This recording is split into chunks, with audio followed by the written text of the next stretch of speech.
외로 예배의 중요성이 부각되는 것과는 별도로 강조되지 않고 있는 것은 아닌가. 그래서 제가 오늘 여러분들과 만나면서 우리가 너무 쉽게 생각하고 너무 친숙하고 아무렇지도 않게 생각했던 그 일상이 우리들의 삶에, 우리들의 신앙에 얼마나 중요한지를 한번 나눠보도록 하겠습니다.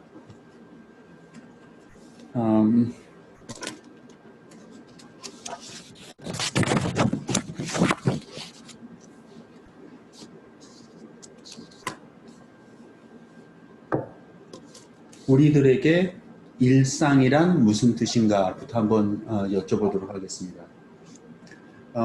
저도 메노나이트 교회 설교자 중에 한 사람이지만은 설교를 준비할 때 그 설교는 사실 교인들을 위해서 준비하는 건 아닙니다.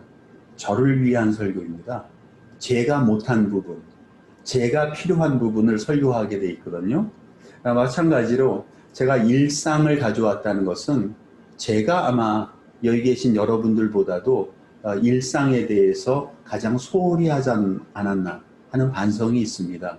그래서 이 책을 그렇게 길게 썼던 이유는 저의 일상을 회복하기 위해서 쓰지 않았던가, 이런 고백을 오늘 여러분들과 해봅니다. 그래서 오늘 나눔은 사실 일상의 분별이라고 하지만 결국에는 일상의 회복, 일상의 재건, 또는 다른 얘기로 말씀드리면 일상의 영성이란 뭔가, 그리고 이런 일상의 분별과 영성이 지향하는 점은 뭔가. 예를 들어 우리 하루하루의 일상에서 분별하고 있는 삶이 결국 어떤 목적점을 위해서 가는가, 어떤 지향을 하고 있는가. 그리고 마지막으로 제가 여러분들하고 나누고 싶은 것은 저는 저자로서 어떻게 이런 일상의 분별을, 일상의 영성을 체득하고 배워가고 있는가를 나누고자 합니다. 그래서 먼저 일상과 분별이라는 단어가 있다면 일상에서부터 시작해 보도록 하겠습니다. 일상은 우리 개인의 삶인가? 이런 주제를 한번 던져보겠습니다. 일상은 우리 개인의 프라이버시인가? 여러분 각자의 일상이 있으시겠죠? 저는 박준영의 일상이 있고 제 아내는 제 아내의 일상이 있을 거고 여러분은 여러분 각자의 일상이 있으실 텐데, 제 첫 번째 질문은 일상은 나의 개인의 범주냐? 라고 시작해 보도록 할 것 같아요. 어떻습니까, 여러분? 여러분의 일상은 아무도 침범할 수 없는 여러분 개인의 영역입니까? 여러분의 사적인 영역입니까? 이렇게 오늘 이 나눔을 준비하면서 제가 준비해온 그 결론부터 제가 시작하면 저는 이렇게 일상을 한번 정의해 보겠습니다. 일상은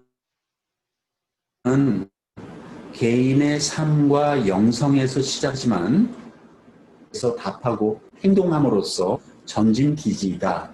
이렇게 정의하고 있습니다. 어떻게 보면 제 책에 있는 한 꼭지에 속해 있는, 우리들이 다 이미 한국 기독교, 한국 교회에 대해서 인식하고 있는 개인화된 믿음, 개교화된 현상, 사유화된 믿음, 이런 것에 반해서 제가 오늘 여러분들을 도전하고 싶은 것은, 이 책을 통해서 여러분들과 나누고 싶은 것은, 일상은 나부터 시작하지만 이 일상의 지향점은 사회이고 공적인 믿음이다. 공동체의 안녕이다. 공동체의 선이다. 이렇게 말씀드릴 것 같아요. 예를 들어서 로마서 8장 28절에 있는 In all things, 이렇게 시작하잖아요. In all things, 모든 것에서 하나님은 선을 위해서 일하신다. God works for the good, 이렇게 시작하잖아요.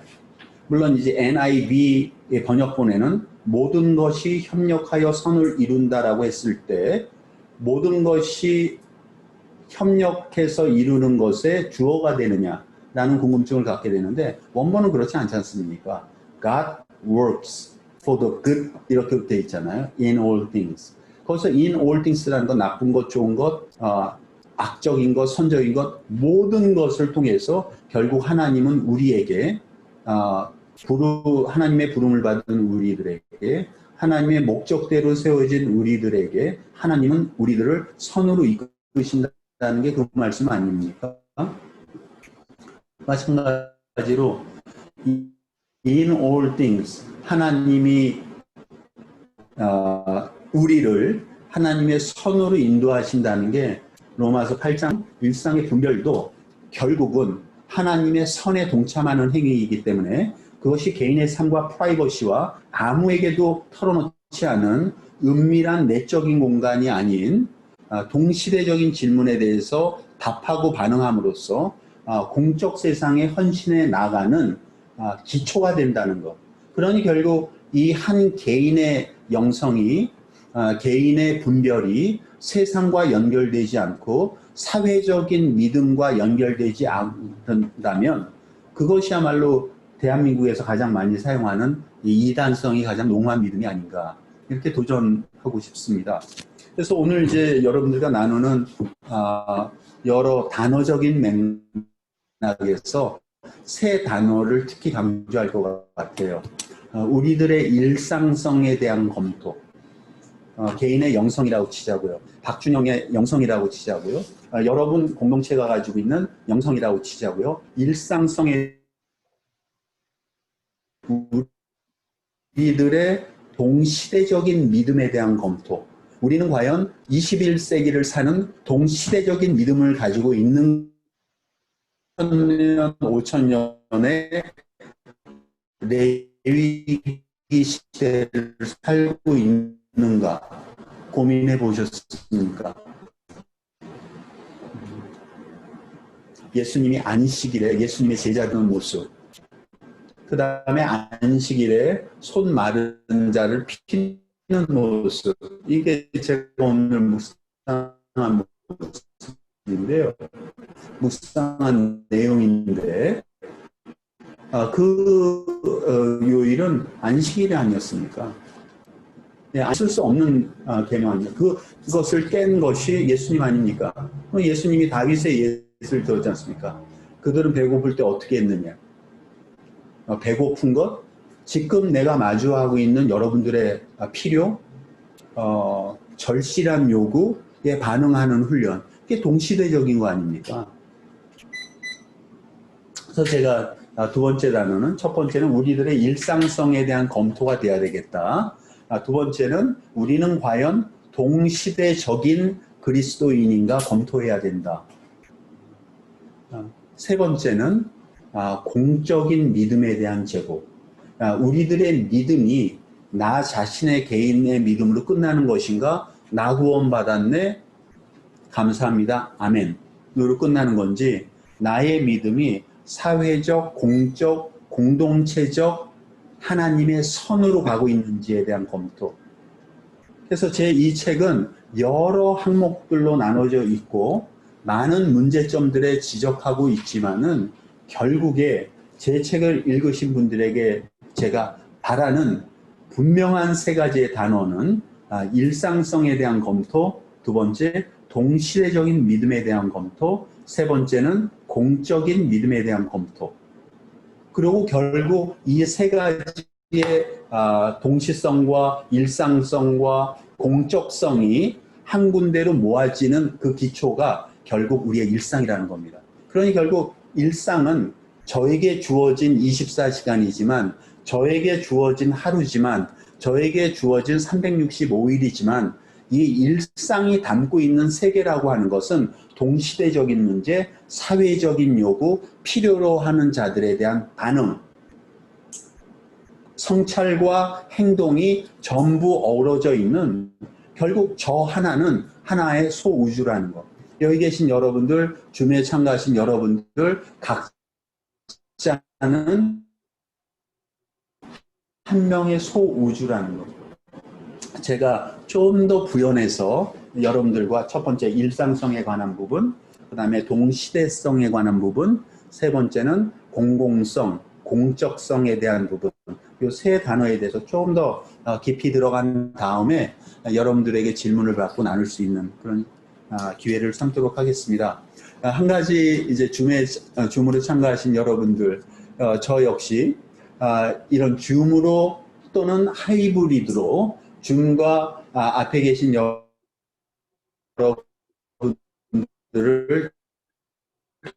동시에 만나는 건 저도 처음 경험하는 건데, 지금까지 저의 강의 경력 중에 또는 편력 중에 이런 이제 하이브리드로 뭐 제 이야기가 나눔이 일방적으로 갈 이야기를 들으시면서 언제든지 질문이 있다고 하면 그 채팅에 질문해 주시고 제 말을 인터럽트 하셔도 상관없습니다. 참지 마십시오. 표현해 주셔서 최대한 우리들의 만남이 인터랙티브하게 진행됐으면 하는 바람이 있습니다. 그러면 먼저 일상성부터 한번 들어보겠습니다.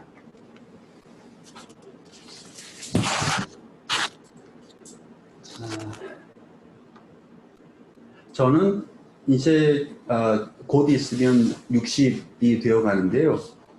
신앙생활 한 지는 오래되었습니다만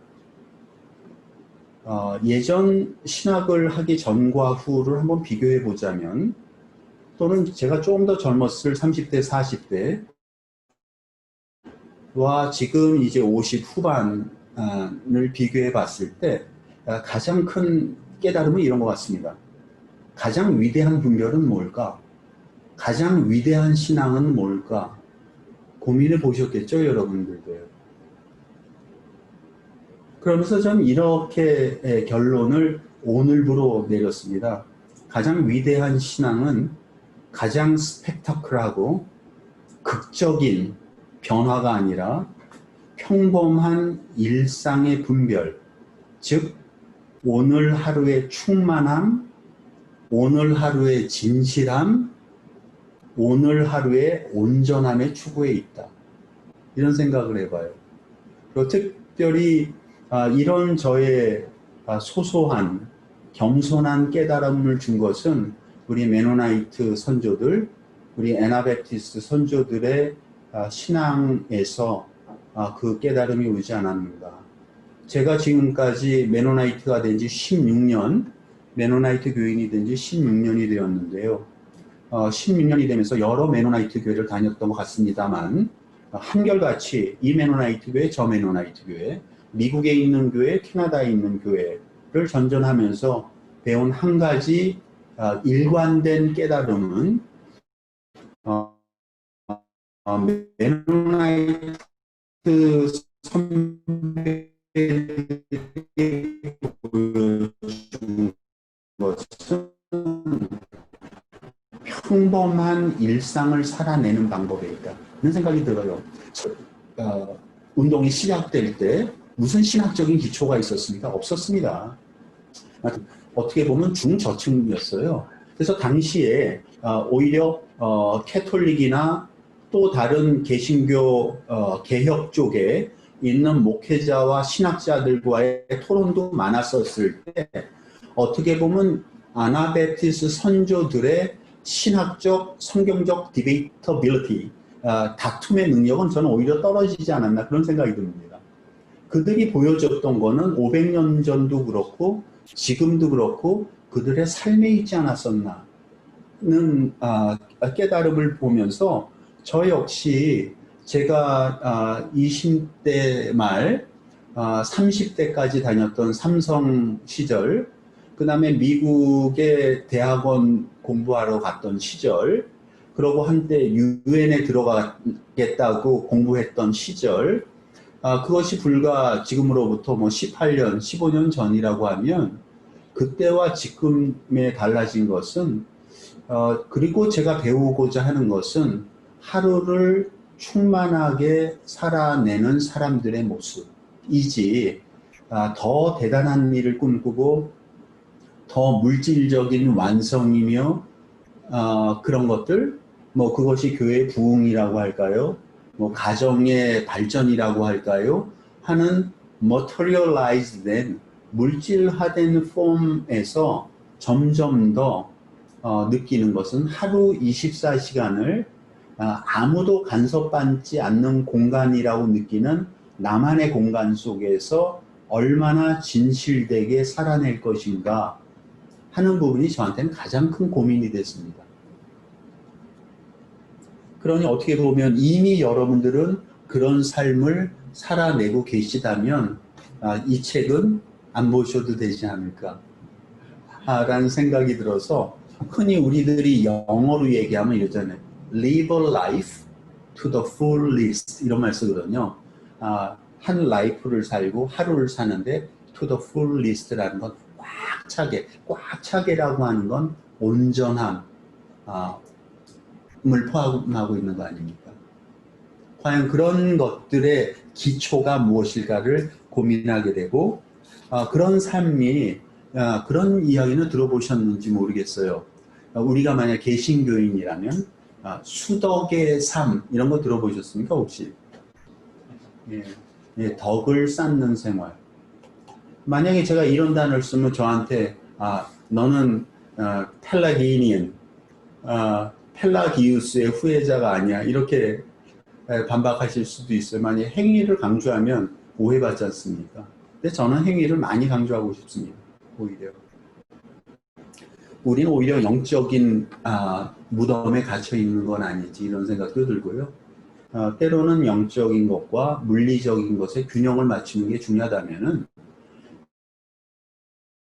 일상을 살아간다는 것이 영적이기도 하지만 대단히 물리적인 삶이기 때문에, 이런 물리적인 삶이라는 것은 여러분들도 아시다시피 사도 바울이 회심된 후에 첫 번째 나타난 신체적인 현상이 눈에 빈 떨어졌다면, 제가 생각하고 상상하는 사도 바울의 회심이 어떤 한순간의 회심한, 그럼 사도 바울은 예수님 다메섹에서 만난 후에 완전히 바뀌었습니까? 그렇지 않았지 않습니까? 자기의 스승인 바나바도 내친 사람입니다. 바나바를 내칠 때 그 문제가 과연 그렇게 중요한 문제였을까요? 또 베드로에 대해서는 어떻게 했었습니까? 바울에 대한 연구가 너무 다양하지만 이 자리에 엔티 라이트 선생을 모셔오실 수는 없지만은 바울의 성격은 대단히 변화무쌍한 사람이었습니다. 베드로는 어땠겠습니까? 예수님을 3번 부인했던 그 베드로, 그리고 예수님을 다시 만나서 3번 사랑 고백한 그 베드로, 그 베드로의 나중에 십자가에 못 박혀 죽기까지, 거꾸로 매달려 죽기까지, 아마 제가 생각하는 베드로는 닭 울음소리만 들어도 눈물을 펑펑 우는 평생의 회개의 사람으로 남아있지 않았을까. 이 얘기를 다시 하는 것은 과정, 그리고 우리들이 만들어 나가는 회심, 변화라는 건 어느 날 마른 하늘에 날벼락 터지듯이 일어나기 힘들다는 거. 그렇다면 뭐가 중요한가? 다시 이 단어로 보고 싶어요. 그들의 부활에서 올라가신 후에 제자들의 하루하루는 어땠을까? 어떻게 살아냈을까? 안 궁금하십니까?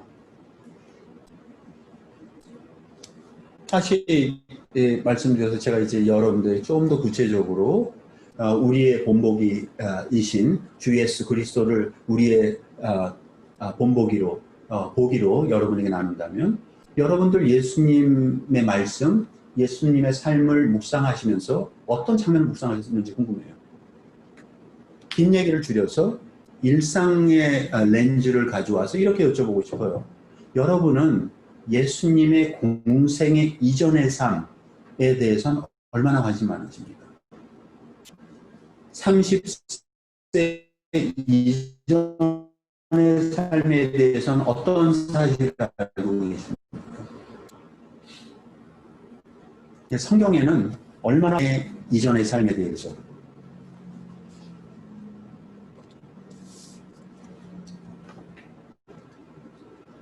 두 번밖에 언급되지 않았지 않습니까? 12살 때 회당에 가셨던 일, 실종됐던 일, 그리고 두 번째는 지혜가 자라난다는 얘기. 예수님의 생애를 물리적으로 33년이라고 한다면은 30년을 통틀어서 두 문장이 있는 거예요, 성경에. 그럼 제가 이렇게 여쭤보고 싶어요. 두 문장밖에 없으면 예수님의 30년생은 중요하지 않은 거냐? 이렇게 여쭤보고 싶어요. 우리가 믿고 안 믿고 믿음의 정도를 양적으로 따질 거냐? 그렇다면 제가 조금 뒤에 나눌 거지만 예수님께서 분별에 대해서 딱 한 번 말씀하셨거든요. 예수님은 시대의 분별에 대해서 한 번 말씀하신 거예요. 시대를 너희들은 날씨, 기상은 알지만 기상의 변화는 알지만 시대의 징조는 분별하지 못하냐고 그러셨지 않습니까? 그러면 제가 분별의 저자로서 예수님은 전 공관복음에서 사복음에서 딱 한 번 분별에 대해서 말씀하셨으니 정량적으로 분별은 중요하지 않다 이렇게 얘기할 수 있어요, 없어요? 없지 않습니까? 한 번 말하면 덜 중요하고 세 번 반복해 얘기하면 더 중요한 겁니까? 다시 공생애로 들어와서 예수님의 30년 공생애에 대한 묵상은 필요하다. 너무나 안타깝게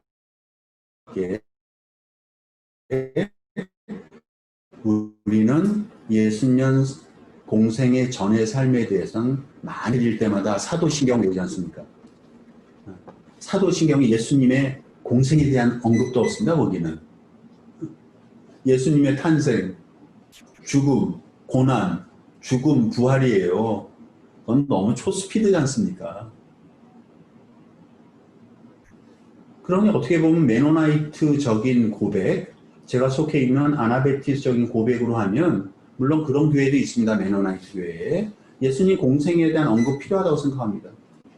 만약 여러분이 속해 있는 공동체가 충분히 해석적인 공동체로 가기를 원하시면은 사도신경 다시 한번 고민하십시오. 그리고 여러분이 생각하실 때 아니야 예수님의 죽음과 부활이 물론 우리한테 중요하지만 공생의 전의 삶도 통째로 묵상하는 것이 복음이다. 총체적인 복음이라고 생각한다면 그에 대한 언급도 포함이 돼야 되겠죠. 예수님에 대한 언급이 사복음에서 두 번밖에 언급되지 않았다고 공생의 전의 삶이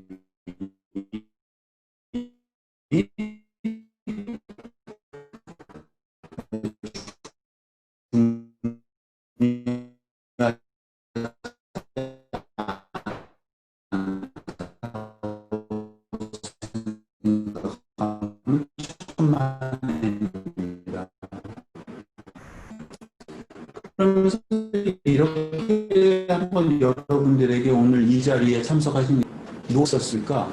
그분의 대단한 변화가 있었을 성경에 포함이 됐었겠죠. 아니지 않습니까? 그분은 목수의 아들입니다. 그리고 불미스러운 자녀입니다. 어떻게 보면은. 아버지는 요셉입니다. 엄마는 마리아입니다. 아마 묵묵히 노동자로서의 삶을 해결했을 그 예수님, 그리고 그 예수님의 아버지로서의 요셉이 있죠. 요셉. 그럼 저는 이런 생각도 들어요. 예수님이 중요한데 그러면 예수님의 어머니 마리아는 중요하지 않은가? 아니면 예수님의 아버지 요셉은 중요하지 않은가? 좀 더 구체적으로 들어가서 물론 캐톨릭에서는 요셉을 성 요셉이라고 합니다. 우리들의 묵상의 폭과 영성의 깊이를 더하기 위해서는 생각의 사고도 다양해질 필요가 있다면은 요셉을 묵상하도록 고민하고 싶어요. 그렇게 태어난 아들, 수태고지를 태어난 메시아, 범상치 않은 아들을 키우는 아버지의 심정은 어떠셨을까? 예수님은 밥때, 제때 때 나타나셨을까? 목수일 하다가 실수는 하지 않으셨을까? 은행나무로 아주 좋은 나무로 만들다가 실수해서 고객의 리펀드를 요구당하진 않으셨을까? 이런 사소한 일상의 사건을 상상해보고 묵상해봄으로써 점점 그의 삶 속으로 들어가는 연습, 이런 것이 일상 아닙니까? 그렇지 않으면은 리차드 포스터가 얘기한 대로 현대인들의 가장 고질병, 피상성이 도지지 않습니까? 피상성, 겉핥기식, 일천해지는 것. 제 책에 한국교회를 진단하면서 피상성과 피동성이라는 단어를 사용했습니다. 우리는 너무 피동적인 교인이 된 건 아닌가? 우리는 너무 피상적인 신앙에 머물러 있지는 않은가? 그렇다면 왜 그랬을까? 고민해 보는 것. 전부 우리들이 일상에서 고민해 나갈 문제라는 것입니다. 예수님, 물론 성경을 좀 더 폭넓게 보시면 외경도 읽으신다면 예수님의 어린 시절에 대해서는 복음서에 포함된 게 하나 있어요. 도마복음이라고 있어요. 도마복음. 토마스 복음에는 예수님의 어린 시절의 언급이 있습니다. 거기에는 뭐 이런 거죠. 흑참새를 흙으로 만들어서 날라보내는 거. 눈을 예수님을 쳐다봤더니 기분 나빠가지고 바로 떨어져서 기절시켜 죽여버리는, 우리가 도저히 이해할 수 없는 내용들이 도마복음에 있긴 합니다만, 예수님의 일상을 다시 되돌아봤을 때 그 30년은 제가 영어로 굳이 표현하자면 이럴 것 같아요. dim and dreary, 이런 표현을 쓸 것 같아요. 아주 특별할 것도 없고, 아니면 덜하고, 그냥 무난하고, 전혀 스펙타클하지 않은 평범한 하루하루의 고된 노동의 일상. 그리고 나자렛이라는 동네가 지도상에 제대로 표기도 안 돼 있는 조그만 동네였다면 아무도 알아주지 않는, 그냥 너무나 평범했던 그 예수. 그래서 나중에 어떻게 동네 사람들이 얘기합니까? 어떻게 저런 자가 있을 수 있지? 라고 경멸받을 만큼 지극히 평범했던 예수님의 30년의 삶. 그런 일상에 대한 성찰, 그런 일상에 대한 묵상 필요하다고 생각합니다. 우리들이 우리의 일상 역시 중요하게 생각한다면. 성경 속의 인물들 안 그렇습니까? 모세의 광야 생활, 그 다음에 이스라엘 인도인에서 모세의 40년 광야의 생활은 어땠을까? 아니면 야곱이 삼촌 라반 집에서의 20년의 생활, 첫 번째 부인, 두 번째 부인 양들 위해서 사용했던 그 20년 동안은 어떤 대단한 일들이 일어났습니까? 이집트 총리가 된 우리 요셉의 생활, 그의 고난 생활, 17살에 잡혀가서 30살에 총리가 됐으니까요. 그 다음에 우리 유진 피터슨이 쓴 다윗의 생활, 광야에서의 생활, 동굴에서의 생활, 그 다음에 이스라엘 민족 전체로 봤을 때 40년의 광야의 생활, 이런 것에 대한 우리들의 성찰은 과연 어느 깊이까지가 있는가? 우리는 혹시 결과만을 원하지 않았던가? 대단한 인물 위주로 공부를 하진 않았던가? 어떤 역사적인 사건 위주로만 공부하지 않았던가? 하는 것은 제 책에도 언뜻 언급했지만 열왕기를 보시는 여러분의 관점일 수도 있어요. 열왕기는 왕들의 모습입니다. 약 40명의 왕들이 만약 있었다면 여러분들은 어떤 왕에 관심을 가지셨는지, 그럼 열왕기는 과연 왕들의 얘기만입니까? 아니지 않습니까? 헐다라고 하는, 훌다라고 하는 여성 선지자도 있었습니다. 거기에는. 그럼 당시의 여성 선지자는 어땠는가? 그렇게 많이 언급되지도 않았습니다만, 아니 과부의 얘기라든지 아니면 장님들의 얘기라든지, 과연 성경 속에 가려져 있는 사람들은 어느 정도 여러분들에게 관심이 있으신가? 흔히 아는 요시와 왕이 어떻고 히스기야 왕은 어떻고, 주로 나는 대단한 영웅 위주로 성경을 읽지는 않았던가? 만약 그런 세태, 그런 습관, 그런 성경 읽기가 우리한테 습관으로 배어 있다면 그런 사람들의 일상은 도대체 무엇을 바라고 있을까? 아주 궁금합니다, 저는. 그래서 제가 오늘 이 일상에 대한 이야기를 하면서 저의 그럼 일상은 어떻게 채워지고 저의 일상은 어떻게 배워나가고 있는가를 간단하게 나누도록 하겠습니다. 시간 한번 재보고요. 제가 일상성에 대해서 묵상하면서 여러분들과 나누고 싶은 성경 구절 다 같이 읽도록 해보겠습니다. 시편 26편 1절에서 5절입니다.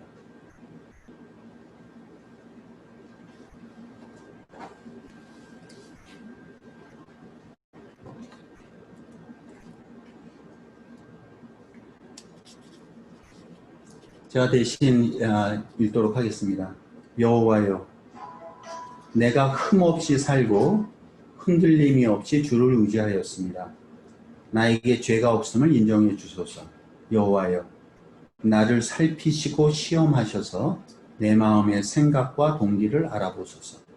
주의 한결같은 사랑이 언제나 내 앞에 있으므로 내가 주의 진리 가운데 걸어갑니다. 내가 거짓된 자들과 자리를 같이 하지 않고 위선자들과 사귀지도 않습니다. 나는 악을 행하는 자들과 어울리는 것을 싫어하며 그들과 함께 앉지도 않습니다. 한 구절 더 읽겠습니다. 시편 139편 1절에서 3절입니다.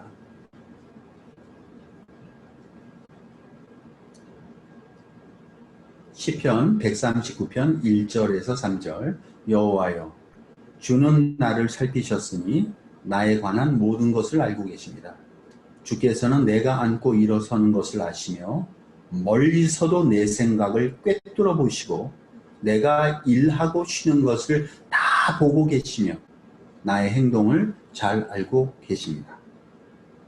자, 다시 우리들의 일상을 돌아와서 우리들의 일상을 한번 나눠봅시다. 줌으로 참가하고 계신 여러분, 지금 이 자리에 함께 해주신 여러분, 여러분들의 일상은 어떻게 흘러가고 소모되고 재충전되고 재생되고 있습니까? 여러분의 일상을 남들과 공동체 가운데 나눠본 적이 있습니까? 안 나눠보셨다면 왜 안 나눠보셨습니까? 더 깊게 들어가서 우리 각 구편의 말씀처럼 하나님이 꿰뚫어 보시듯이 우리들의 일상을 세심히 돌아본 적이 있습니까? 아니면 그렇게 세심히 돌아보는 습관을 가지고 계십니까? 여러분들의 하루 일상 24시간에 대해서 얼마나 철저하십니까? 하루의 24시간에 대해서 얼마나 치열하십니까? 이렇게 질문을 드릴 수 있을 것 같아요. 그러면서 혹시 여러분들이 이 코로나 시대에 반복되는 일상을 소화하시면서 나는 이런 일상을 꿈꾸는데, 나는 이런 일상을 갈망하는데, 갈망하시는 일상이 있습니까? 여러분이 보시기에 어떤 일상이 충만한 일상입니까? 20세기 미국의 존경받는 영성가 중에 들어보셨겠지만 토마스 멀튼이라고 있지 않습니까? 7층 산을 쓴 트라피스트 수사입니다. 이런 고백을 했던 기억이 나요. 토마스 멀튼이.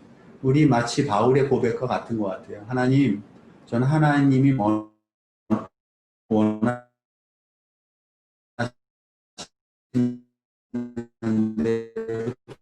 도저히 살 수 없습니다. 늘 제 뜻 반대로 가고 있습니다. 하지만 하나님 이것만 하나 알아주십시오. 제 갈망이라도 받아주십시오. 저는 늘 갈망을 하나님께 가고, 제가 2015년에 중국 선교사로 나가려고 했을 때 못 나갔습니다. 2년 뒤에 다시 나가려고 했는데 못 나갔습니다. 그리고 또 얼마 후에 나가려고 하는데 또 못 나갔습니다. 하지만 하나님, 지금 제가 못 나가더라도 하나님을 위해서 헌신하고 싶은 제 갈망만은 식지 말게 도와주십시오. 이런 기도를 드렸던 적이 있는데, 이 기도 드릴 적마다 토마스 멀튼 생각나요. 갈망은 귀하다. 비록 우리의 일상이 제가 아까 말씀 아무런 그렇지 않고 무디고 더디고 전혀 따분하고 지루하더라도 하나님, 제 이 속 안에 있는 그 뜨거움, 하나님께 온전히 자복하고 하나님 앞에 온전히 헌신하고 싶은 이 갈망만은 식지 말게 해주십시오. 지금도 저는 제 머리가 쓰는 경험을 하게 되는 것 같아요.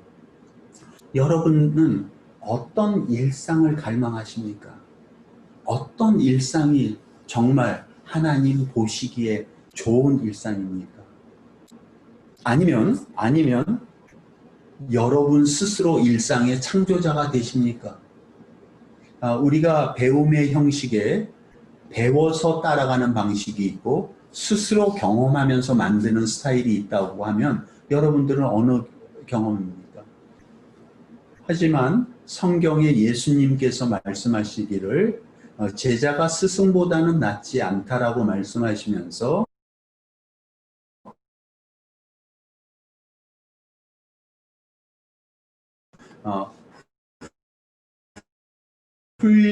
훈련된 제자는 스승을 본받는다고. 일상을 배워나가는 노력, 일상을 배우는가? 그런 질문을 여러분에게 드립니다. 지금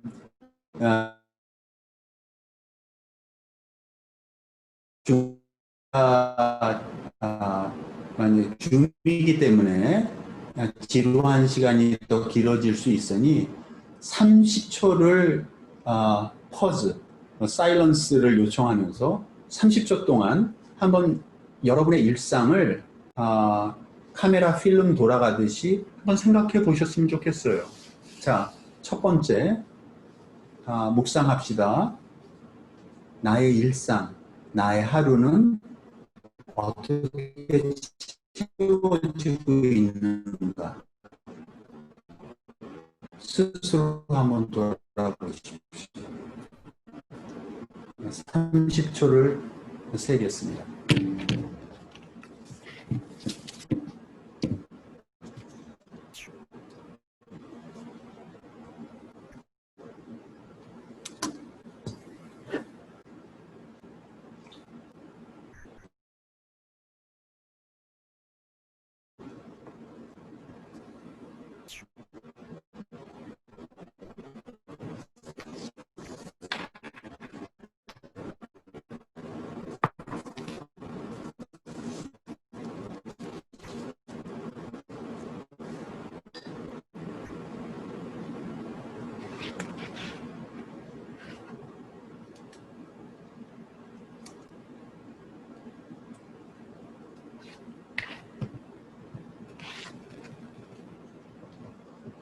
네, 감사합니다. 여러분들에게 나눈 것은 이제 분별의 저자로서 2015년부터 2020년 오늘 현재까지 저는 5년 동안 분별이라는 주제를 고민하고 씨름하고 책을 써왔던 저자입니다. 그러기에는 물론 저에게 왜 분별이라는 단어가 왔는가는 첫 번째 제 아내한테 비쳤다고 생각해요. 2015년에 저희가 중국으로 선교사로 파송받고 나서 바로 아내가 암에 걸렸습니다. 직장암이었는데 쉽지 않은 부위에 종양이 생겨서 항문을 제거하느냐 안 하느냐 가지고 고민했던 적이 있었는데 일단 아내의 발병으로 인해서 하루하루의 판단이 중요하게 생각됐었습니다. 그러면서 저한테 드는 생각이 이제부터 아주 기묘한 이때에 실수하면 안 되겠다. 어떤 결정이라도 지혜롭게 해야 된다. 그것은 분별이다. 라고 생각해서 아내의 병과 더불어 저는 분별에 대해서 본격적으로 공부를 하기 시작했던 것 같아요. 그래서 2017년에 우리 대장간 출판사의 배용화 형제님 들어와 계시지만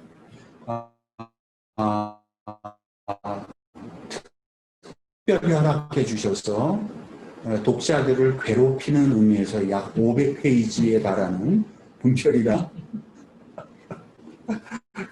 이 분별이라는 책이 드디어 제가 분별에 대해서 구체적으로 고민하면서 분명하면 2017년에 이 책이 나온 분별을 21세기에 어떻게 적용할 수 있는가. 지금 이렇게 복잡다단한 시대를 살아가는 이때에 세세한 문제들에 대해서 어떻게 구체적으로 예스와 것인가. 대단히 현실적인 문제 아닙니까? 그래서 2017년에서부터 2019년 말까지 고민해서 낸 지금 책으로 보는 것이 일상의 분별이라는 내용입니다. 그러니 제가 분별에 대해서 5년을 고민하면서 분별을 가르쳐 줄 수 있는, 분별을 가르쳐 줄 수 있는 분들의 책을 보고 그들의 삶을 본받기 시작한 게 이제 5년이 돼서 지금부터 이제 나누는 것은 여러분 각자 일상을 채워나가시는 방법, 고유한 습관들이 있으실 텐데 지금부터 나누는 것은 이 책을 쓴 저자로서 저의 개인적인 의견이고 저의 개인적인 영성의 반영이니까 충분히 편협될 수 있다 이런 고백하고 싶어요. 영어로 얘기하면 바이어스드 된 거예요. 저는 어떤 한쪽으로 치우쳐질 수는 있다고 생각합니다. 물론 5년 동안 제가 분별에 대한 공부를 하면서 참조했던 책들은 무수하게 많지만 그럼에도 불구하고 제가 이제 나누는 분별의 저자로서의 박준형은 어떻게 일상을 배웠고 어떻게 일상을 실천하고 있는가에 대한 개인적이고 그렇기 때문에 어느 정도 치우쳐진 부분이 있을 수 있다는 사전 양해의 말씀을 드리면서 무장해제하시고 저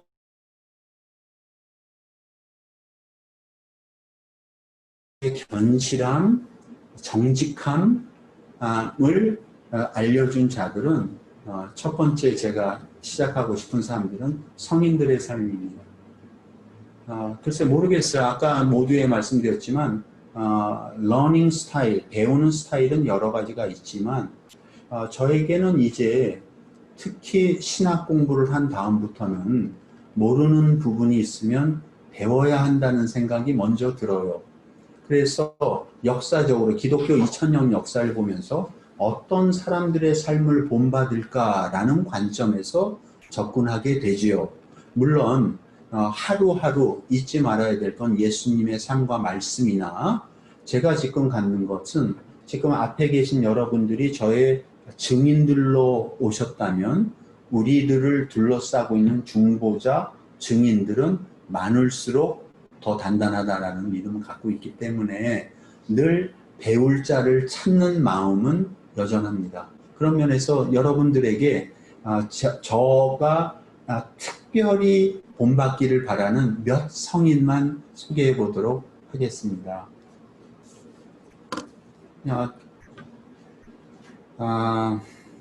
첫 번째는 지금으로부터 약 400년 전에 있었던 살레시오의 프란체스코 들어보셨는지 모르겠습니다. 영어로 얘기하면 프란시스 드 사르. 프랑스 남부 쪽이기 때문에 제네바 옆쪽에 있는 제네바 옆쪽 다 이제 프랑스 영이었습니다. 프렌치를 쓰는데 그쪽에 있었던 성인이 400년 전에 그래서 라틴으로 얘기하면은 아까 말씀드렸던 살레시오의 프란체스코라고 할 수 있지만 영어로 얘기하면은 프란시스 드 살의 프란시스라고 할 수 있는 성인인데요. 제가 일상과 관련해서 이 성인을 소개하는 이유는 긴 얘기를 줄여서 간단해요. 이 프란치스코는 우리들이 잘 알고 있는 존 켈빈 다음 세대예요. 존 켈빈이 제네바를 통해서 엄청난 개신교 혁명을 만들어낸 다음에 개신교에 엄청나게 많은 제네바에 엄청나게 많은 개신교인들이 생겼을 때 이제 존 켈빈이 죽고 나서 들어온 사람이 이 캐톨릭 주교예요. 프란체스코가. 제네바에 왔더니 개신교의 세상이고 켈비니스트들이 이 도시를 장악하고 있을 때 이 캐톨릭 충성자인 이 프란체스코가 다시 켈비니스트를 전도하기 시작합니다. 그래서 전도한 인원이 7만 명이라고 그래요.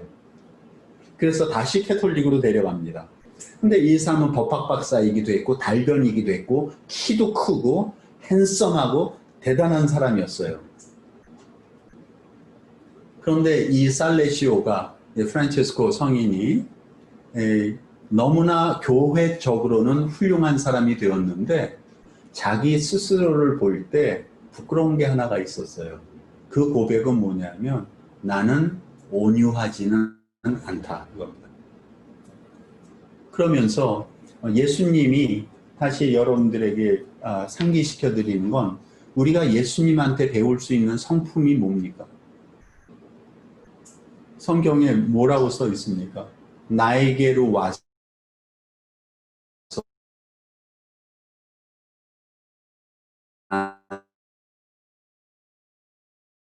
겸손하다. 요두 더 아닙니까? 볼 줄 알았다면 이 살레시오의 프란체스코는 너무 외적으로는 대단하고 저는 온유함이 부족하다는 깨달음을 갖게 되면서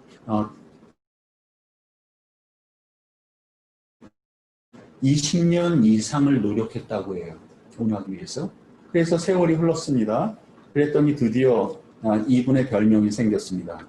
온유함의 성인. 저는 제가 구약의 야곱과 같아서 그런지 몰라도 또 아주 많고요. 저한테 성경에 있는 인물들과 동일시하는 노력들을 해볼 때 제 성격 역시 만만치 않게 변화무쌍한데 제 지금까지 57, 8년의 삶을 통해서 가장 덜 노력했던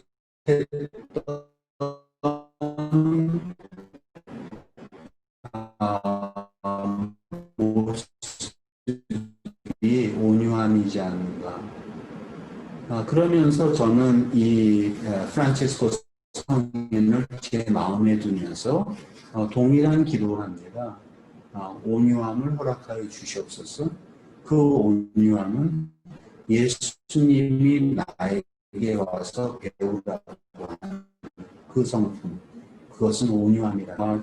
이 살레시오의 프란인이 되어 말로 신사성인이 된 사람 영성이었습니다. 그래서 만든 책이 신심생활인문, 다른 말로 풀어서 얘기하면 세상 한가운데서 행복한 그리스도인으로 사는 법이라는 캐톨릭의 모든 신자들이 읽는 책을 지금으로부터 400년 전에 이 온유함의 성인이 우리들에게 날려주지 않았는가.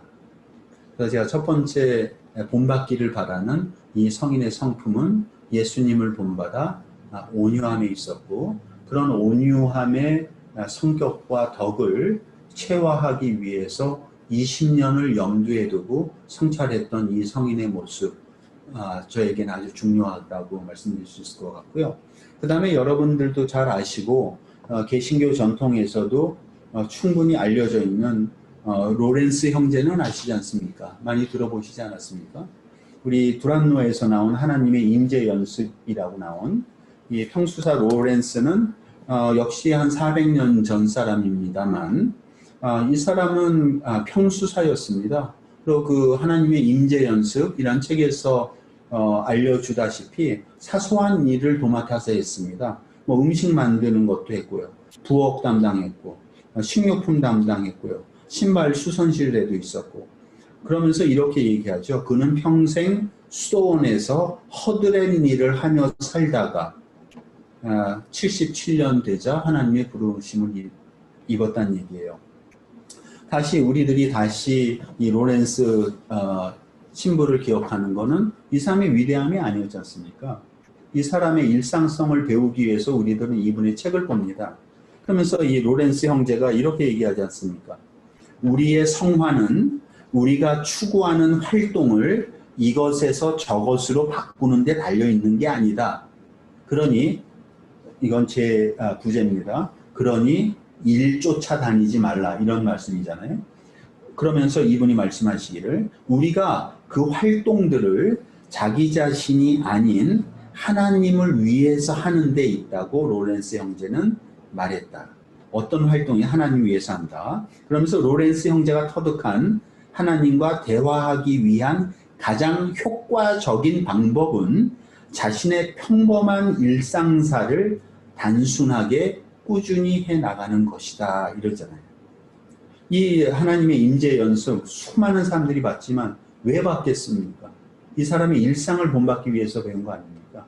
어떻게 이렇게 사소한 허드렛 일에도 하나님의 뜻을 찾을 수 있을까? 어떻게 그 변변찮은 일에서 하나님을 위한 영광을 올려드릴 수 있을까? 그런 의미에서 로렌스 형제는 우리들에게 교훈합니다. 그 다음에 세 번째 제가 여러분들에게 나누고 싶은 것은 샤를 드 푸코라고 들어보셨습니까? 샤를 드 푸코 한 100년 전 성인입니다.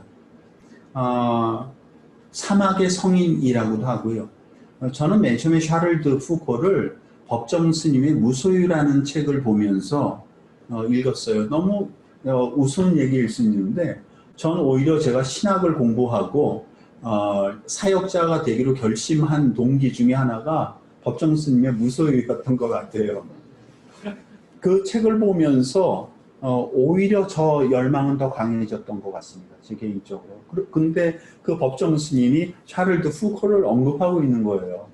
그래서 찾아보기 시작했어요. 샤를 드 푸코를. 그랬더니 여러분 다 아시다시피 샤를 드 푸코는 사막의 성자라고 알제리에서 결국 머슬림 신도들의 총에 맞아서 죽었는데 뭐 대단한 기적 하나 없었습니다. 네. 그냥 자기를 비워내는 훈련, 끝까지 자기가 섬기고 있는 투아렉인들과 같이 생사를 나누는 것, 흔히 우리들이 얘기하는 뭡니까? 존재의 신학들, 존재했던 것이고 거기서 죽었습니다.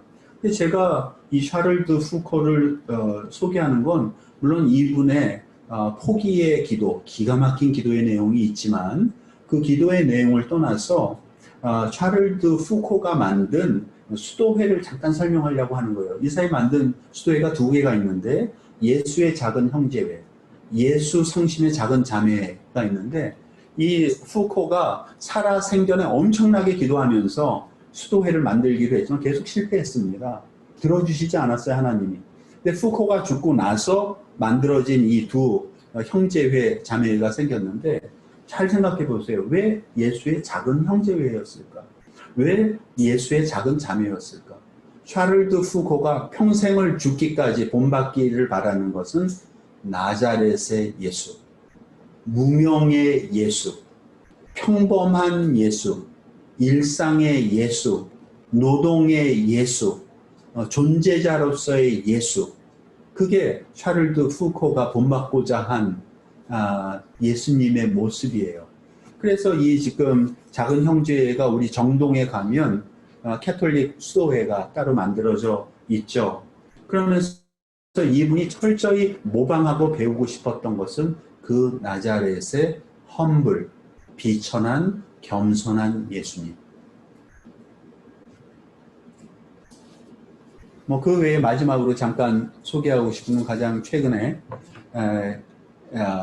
시성된 한 사람이에요. 요한 바오로 23세라고 캐톨릭 교황인데 이분이 유명한 것은 캐톨릭의 제2의 종교혁명이라고 부를 수 있는 것이 제2 바티칸 공회인데 이 제2 바티칸 공회가 62년에서 65년까지 약 4년 했습니다.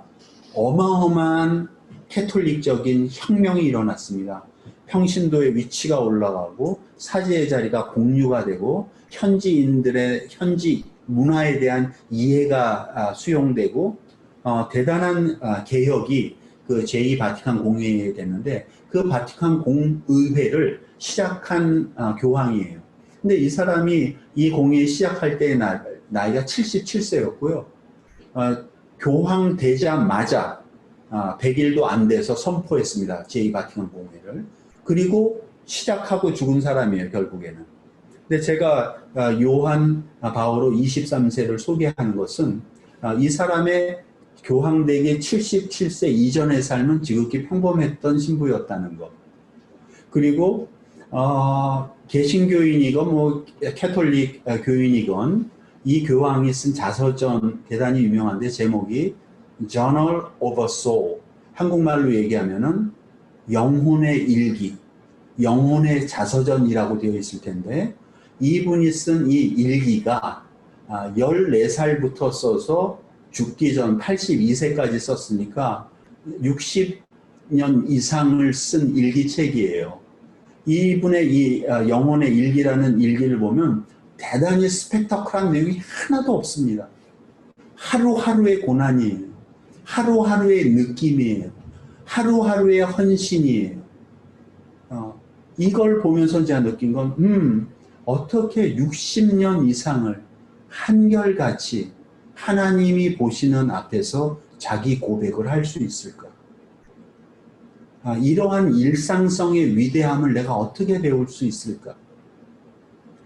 그래서 이런 분들의 삶을 배우고 쫓아가려고 노력하고 있고, 지금 이 자리에 이 모든 기술적인 설치를 해주신 김성한 형제가 저 뒤에 계신데, 우리 성한 형제가 페이스북에 이 헤르누트 기도서를 영문 한글본 번역해서 지금까지 묵상해 오셨던 거 저도 동참하고 있는데, 성한 형제 그 일 몇 년 하셨습니까 지금? 8년째. 그걸 보면서 물론 그 기도서는 그렇게 스펙터클한 기도서는 아닐 겁니다만, 물론 헤르누트 공동체가 100년 이상을 중보했던 공동체인데 그 공동체의 영성이 우리 성한 형제한테 영향을 주셔서 8년 동안 그 묵상문을 정리해서 올리시는 것, 제가 이렇게 묵묵히 보면서 저런 일상의 힘은 어디에서 나왔을까? 그러면서 오늘 성한 형제의 모습을 봤을 때 그 일상의 영성이 고스란히 저 얼굴에 들어가 있지 않는가, 그런 생각을 들면서 배우고 있습니다. 첫 번째, 다시 마무리하면 저에게 일상의 모범을 가르쳐 주신 많은 성인들이 있다는 것, 그리고 여전히 찾고 있고, 물론 그 성인은 성경에 포함되어 있는 대로 세인트라고 되어 있지만 우리 개신교는 성도로 표현한다는 것은 우리 성도의 삶이 성인과 같다는 거 아닙니까? 성도의 삶을 성인의 삶을 성도의 삶으로 하향할 수는 없지 않습니까? 오히려 우리들이 사도신경에 있는 모든 성도가 교통하는 것과 캐톨릭은 이렇게 이야기합니다. 모든 성인들의 교통하심으로. 그런데 우리들은 성도로 표현하고 있다면, 성도와 성인은 같은 말이라면 제가 지금 본받고자 하는 사람들과 같이 저는 이제 여러분들을 본받고 싶어요. 여러분 각자가 성인이시라면 역시 제가 여러분이 보시기에 세인트, 성인이라면 이런 일상의 견고함이 여러분 각자에게 있으셔서 서로 우리가 모방하고 배우면서 성장해 가야 되지 않는가, 그런 생각을 해봅니다. 두 번째, 지금 이렇게 성인의 삶을 제가 간접적으로 배운다면, 물론 오해는 하지 마십시오. 얼마 전에 돌아가신 유진 피터슨 목사님 저는 대단히 존경하고 그분의 리젠트 칼리지에서의 강의록 제가 DVD로 보기도 하고 제 개인적으로는 존경하는 목사님입니다. 물론 리젠트 칼리에 많은 스승님들 계시지만은 그 외에 개신교에도 스승님들이 계시지만 우선 제가 분별의 저자로 역사적으로 초대 교부서부터 이런 성인의 삶까지 공부해 나가면서 몇몇 사례를 대표적으로 들었다는 것 오해 안 하고 받아주셨으면 감사하겠고요. 한 가지만 더 그럼 또 말씀드리도록 하겠습니다. 제가 여러분들에게 성인의 삶 한 가지를 더한다면 이런 사람입니다. 리지 외에 테레사라는 사람이 있습니다. 대단한 뭘까요? 패러독스입니다. 왜냐하면 리지 외에 테레사는 24살에 죽었거든요. 수녀였습니다. 15세에 수도원 들어갔으니까 9년 있다가 병으로 죽었습니다. 그러고 죽기 1년 전에 대단한 투병 생활을 했고요.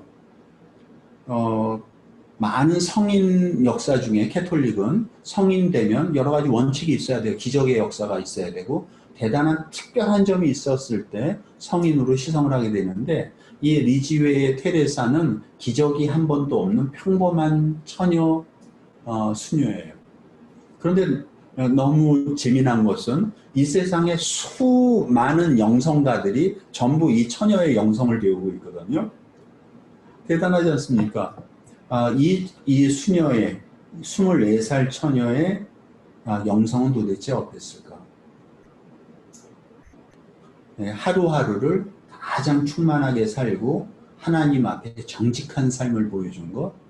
그러면서 가장 아름다운 것은 이 소화, 작은 꽃 테레사라고 부르는데 이 테레사가 죽을 때에 유언을 남기는데 유언이 자기는 죽어서도 살아있는 사람들을 위해서 중보하겠다는 게 그 사람의 유언이고요.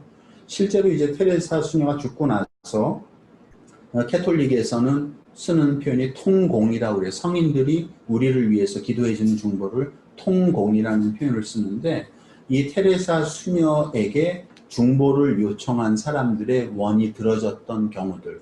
그러니까 결국에 이 소아 테레사가 성인이 되는데 결정적인 것은 이 사람이 죽고 나서 이 사람의 중보를 인해서 병나음을 받았다는 사람들이 나왔기 때문이지 않는가. 그런 생각이 들어요. 두 번째 저한테 큰 카테고리는 성인들의 삶을 통해서 저의 일상을 되돌아보고 그들의 일상을 배우려고 한 노력이 첫 번째였다면 두 번째 저한테 오는 것은 수도원 영성이라고 말씀드릴 수 있을 것 같고요. 다시 500년 전 제 책에 종교개혁 이후에 우리 개신교가 꽉 잡고 있었던 우리들의 교리에 대한 성찰이 있습니다. 그것은 루터부터 시작됐었던 오직 성경, 오직 믿음, 오직 은혜, 오직자 들어가는 것에 대한 성찰이 여기 있어요. 그러면서 제가 그 책에 쓴 이야기들 결론 내리면 그 오직 때문에 우리들의 영성이 깊어졌던가? 이런 질문을 드리는 거예요.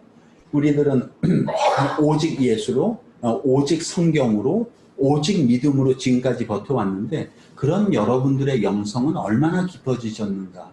라고 하면서 제가 그 오직에 질문을 합니다. 그 오직이 어떤 오직이냐? 오히려 우리한테 배탈성만 키워준 건 아니냐? 우리를 오히려 더욱더 편파적이고 편협한 그리스도인으로 만들진 않았던가? 라고 하는 질문을 이 책을 통해서 하고 있거든요. 다시 500년 전 종교개혁으로 들어가서 저는 그렇게 생각합니다. 종교개혁을 통해서 우리는 프로테스탄트가 됐습니다. 저항자들이 되었습니다. 그래서 모든 캐톨릭적인 냄새나는 것들을 전부 버리고 다시 교회를 세웠습니다. 라고 제가 질문 드렸을 때 그 가장 안타까웠던 것은 개신교의 종교개혁이 500년 일어나면서 그럼 캐톨릭적인 것 중에서 우리가 가져올 것은 없었던가?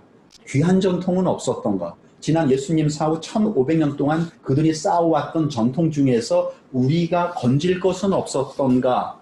라고 고민하다면 저는 그거는 수도원 영성이라고 생각해요.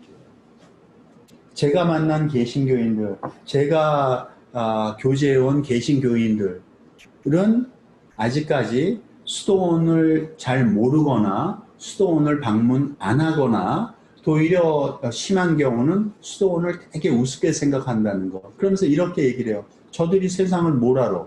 니네들은 산속에서 폐쇄된 수도원에서 평생을 너희끼리 살다가 죽는 사람들 아니야. 하지만 세상은 이렇게 복잡다다네. 너희들은 우리 세상으로 오질 않았어. 구분된 개토잖아. 자발적으로 폐쇄했잖아. 그렇기 때문에 우리들은 너한테 관심 없어. 이런 소리를 듣거든요. 그렇다면 실제로 우리가 수도원 안으로 들어가면 그들은 폐쇄됐던가 천만에 그렇게 생각은 안 해요. 저는. 그럼 우리들이 알게 수도원의 모토가 지금부터 1500년 전에 베네딕트가 수도원을 세우면서 서방 수도원들이 만들어지기 시작했지 않습니까? 수도원은 노동의 부분이 있고 기도의 부분이 있고 학습의 부분이 있을 때 그럼 그들은 세상과 유리되어 있던가? 천만에 그렇지 않습니다.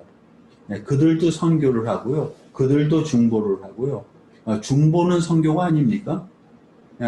몸으로 외국에 가야만 선교는 아니지 않습니까? 저와 제 아내에게 일상이 중요하다는 깨달음을 준 것은 수도원 수사들의 가장 최근에 만났던 그 수도원 원장님이 65년 이상을 자진해서 감금한 그 수사님이 보여준 그 영성의 모습.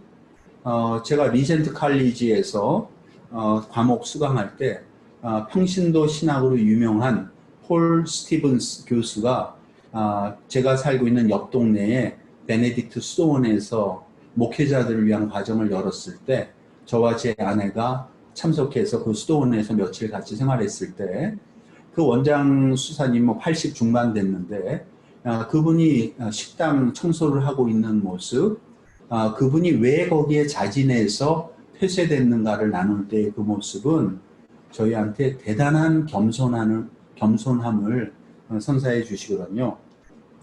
특별히 메노나이트 형제 자매님들 많이 들으셨을지 몰라도 제가 신학교 생활할 때 저한테 가장 많은 영향을 끼치시고 죽을 때까지 저하고 커뮤니케이션 한 알렌 크라이더라는 신학자가 계시는데 교회 사학자이면서 역사학자이셨죠.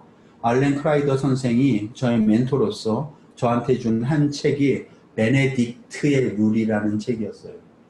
베네딕트 수도원의 규칙서를 저한테 선물로 한 게 알렌 크라이더 선생님이 저한테 준 정신적인 유산인데 거기에는 수도원이 운영되기 위한 공동체가 운영되기 위한 기본적인 원칙들이 정해져 있습니다.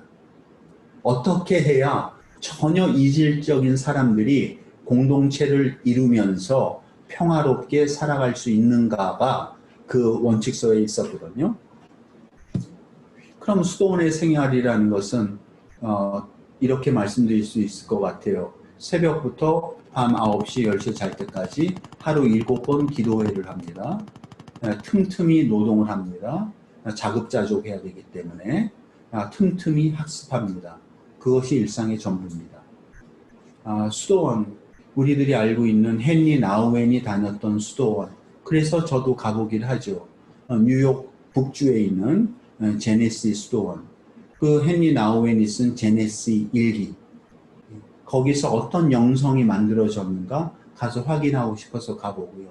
헨리 나우엔이 앉았던 의자에 앉아보고요. 그러니 어떻게 보면 저희들한테는 수도원 영성이 체험하는 공간이다라고 볼 수 있고, 제 개인적으로 가장 영적인 낭망의 시기에 성령을 체험하게 해준 장소는 역시 저한테는 두 군데의 수도원이었어요. 그 아무도 없는 그 수도원 바닥에 혼자 앉아 있을 때 성령이 저를 방문해 주셨던 것, 한없는 울음을 만들어 주셨던 것, 그 장소는 첫 번째가 토마스 머튼이 있었던 겟세만의 수도원이라고 있습니다. 어디냐면 켄터키에 있습니다. 미국 켄터키에 있는 겟세만의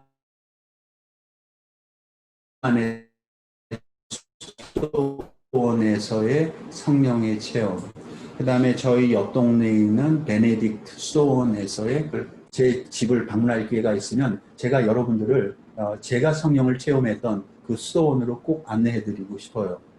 아무 잡음도 없는 곳, 오직 단순한 생활만 남아있는 곳, 그런 곳에서 체험하는 성령의 임재, 그거를 과연 뭘로 이야기할 수 있을까? 그래서 이미 저는 결혼자고 자식이 있는 몸이지만 제 아내가 한참 암투병하고 제 옆에서 밤에 잘 때마다 골골골골 하는 모습, 죽어가는 모습 봤을 때 제 머릿속에 많은 생각이 움직였는데, 이런 생각 여러분들도 해보셨을까요? 이 사람이 죽으면 나는 어디로 가지? 이런 생각 해봤거든요. 수도원이 저한테는 가장 마음에 있는 말이었고요. 왜냐하면 신부는 될 수 없어도 수도원은 받아줄 수 있다고 믿었기 때문에, 그들의 단순함 속으로 들어가는 것, 자연스럽게 죽어가는 것, 그런 영성을 더 배우기 원하지 않았었을까. 마지막으로 제가 나누고 싶은 것은 저의 이제 일상에서 가장 단단하게 해주는 부분이, 여러분들은 하루에 묵상을 어떻게 하시는지, 어떤 묵상집을 사용하시는지. 제 책에 보면 묵상집 또는 큐티 이런 언급이 좀 있기는 해요. 저는 제가 여러분들에게 소개시켜드리고 싶은 책이 있는데, 이 책이 저의 하루의 양식거리입니다. 책 제목 끝내줍니다. The Better Part예요. The Better Part. 마르다야, 마르다야, 너는 왜 그렇게 걱정하고 있지? 마리아는 그냥 내버려둬. 마리아는 좋은 것을 택했다. 기가 막힌 분별의 예 아닙니까? 기가 막힌. 그때 예수님이 사용하신 표현이 the better part. 그렇지. 하루하루 살면서 나는 better part를 골라야지. 더 좋은 파트를 골라야지. 이게 분별이지. 이 책은 캐톨릭 신부가 쓴 캐톨릭 묵상집 정도로 얘기할 수 있는데요. 이 내용은 내 공간 복음을 교회력에 따라서 읽으면서 묵상하도록 되어 있습니다. 사공간 복음서의 말씀을 가감 없이 네 복음서를 요한도 읽고 마가도 읽고 하면서 결국 이 전체의 묵상을 통해서 사공간 복음을 마무리하도록 되어 있는 것인데, 제가 이 책은 그러니 한국에도 가져와서 하겠습니다만, 여러분들에게 드리는 질문은, 그렇다면 여러분 어떻게 묵상하고 계신가? 어떤 교재를 사용하고 계신가? 몇 년 동안 사용하고 계셨는가? 이런 질문을 드리고 싶습니다. 흔히 이야기하는 성경 구절을 읽고, 예를 들어서 데일리 브레드를 매일의 양식, 어떻게 표현하죠? 그걸? 조그만 책? 생명의 양식. 간단한 성경 구절, 그 다음에 해석, 요 정도 돼 있고, 간단한 기도 정도 안에 좀 더 깊게 들어갈 수 있는 방법은 없을까? 이렇게 도전하면서 제 책에도 제안했다시피 지금까지 해왔던 묵상의 방법들을 좀 바꿔보는 훈련들이 필요하지 않는가? 마찬가지 우리가 물 마시고 밥 먹는 반찬이 다를 필요도 있듯이, 기존에 여러분들에게 익숙해 왔었던 묵상의 형태가 있다면 그 묵상의 형태에 변화를 주는 연습들, 그럼으로 인해서 익숙하지 않은 것들에 대해서 익숙해지는 훈련들, 최근 한국에 들어서 이단이니 아니니 배타하는 모든 배경에는 익숙함에 대한 불편함이 있지 않습니까? 그렇다면 우리가 일상의 묵상을 통해서도 불편함을 오히려 인브레이스하는 방법들을 찾는다면, 여러분이 지금 그렇게 아끼셨던 묵상의 방법들을 좀 바꿔보는 훈련들이 필요하지 않는가라고 제가 도전하고 싶어요. 이 묵상집을 통해서 제가 하루하루의 양식을 얻는 것 중에 한 가지 소개하고 싶은 것은, 특히 지금 많은 개신교회들이 개교회화되면서 교회력을 따르거나 안 따르거나 각자한테 맡기는 방법들이 있는데, 제가 지금 묵상하고 있는 이 성경의 묵상의 방법들은 철저히 교회력에 맞추고 있어요. 교회의 일기, 교회의 순서라고 하면 여러분 아시다시피 대강절이 있을 거고, 크리스마스가 있을 거고, 주현절이 있을 거고, 좀 있으면은 렌트, 사순절이 있을 거고, 그 다음에 부활절이 있을 거고, 부활절이 끝난 절기 다음에는 펜타코스트, 그러니까 오순절기가 있을 거고, 그 외에는 1년 54 중에 34주가 교회력에는 ordinary time으로 돼 있어요. 일상력이라고 돼 있어요. 그래서 제가 이 내용을 보면서 다시 우리의 일상을 생각해요. 우리한테 만약에 부활절이 가장 대단하다면 우리는 부활절만을 위해서 살고 있는 건 아닌가? 아닌데 교회 역사에서도 볼 때 34주가 일상력이라는 거예요. 하루하루를 묵묵히 살아가도록 교회의 캘린더는 우리한테 요구하고 있다는 거. 그러니 사순절이라고 어떻게 보면 대단할 것도 없고, 어떻게 보면 사순절이 우리에게 매일 사순절일 수 있고, 부활절이 우리한테 매일 부활절일 수 있고, 매 금요일이 우리한테는 순환의 주일일 수도 있고, 매 일요일이 부활절일 수도 있는 것이죠. 그것을 일상으로 가져와서 우리가 일상으로 재해석해내는 것들. 제가 지금까지 여러분들하고 나눴던 거는 세 가지 저의 일상의 원천에 대해서 말씀드렸습니다. 첫 번째는 일상을 특별히 중요하게 생각했던 성인들의 삶. 두 번째는 수도원의 영성. 그리고 분명히 말씀드렸지만 성인의 삶이라든지 아니면 수도원 영성, 이 두 가지는 어떻게 보면 마치 깍지 껴져 있었다면 이 두 파트가 개신교의 종교혁명이 되면서 목욕탕 물 버리면서 아기까지 다 버린 수준이 아닌가 저는 그렇게 생각해서 21세기에 있는 저는 그 버렸던 악이 그것이 만약에 카톨릭적인 영성이고 카톨릭적인 영성의 근간이 성인들의 삶이고 그들 영성의 근간이 수도원적 영성이라면 저는 그들을 21세기 개신교의 눈높이에 맞춰서 다시 회복시키는 노력을 하고 있다. 이렇게 말씀드릴 수 있고요. 이제 제가 아까 말씀드렸던 두 가지에 대해서 간단히 마무리하면서 이제 여러분들 질문을 받아보려고 합니다. 이런 일상의 경고성이 과연 나 자신의 영성의 강화의 목적이 있다면 저는 이단이 될 확률이 많다고 생각합니다. 수많은 신비가들이 그렇게 죽지 않았습니까? 화형대에 불태워 죽이지 않았습니까?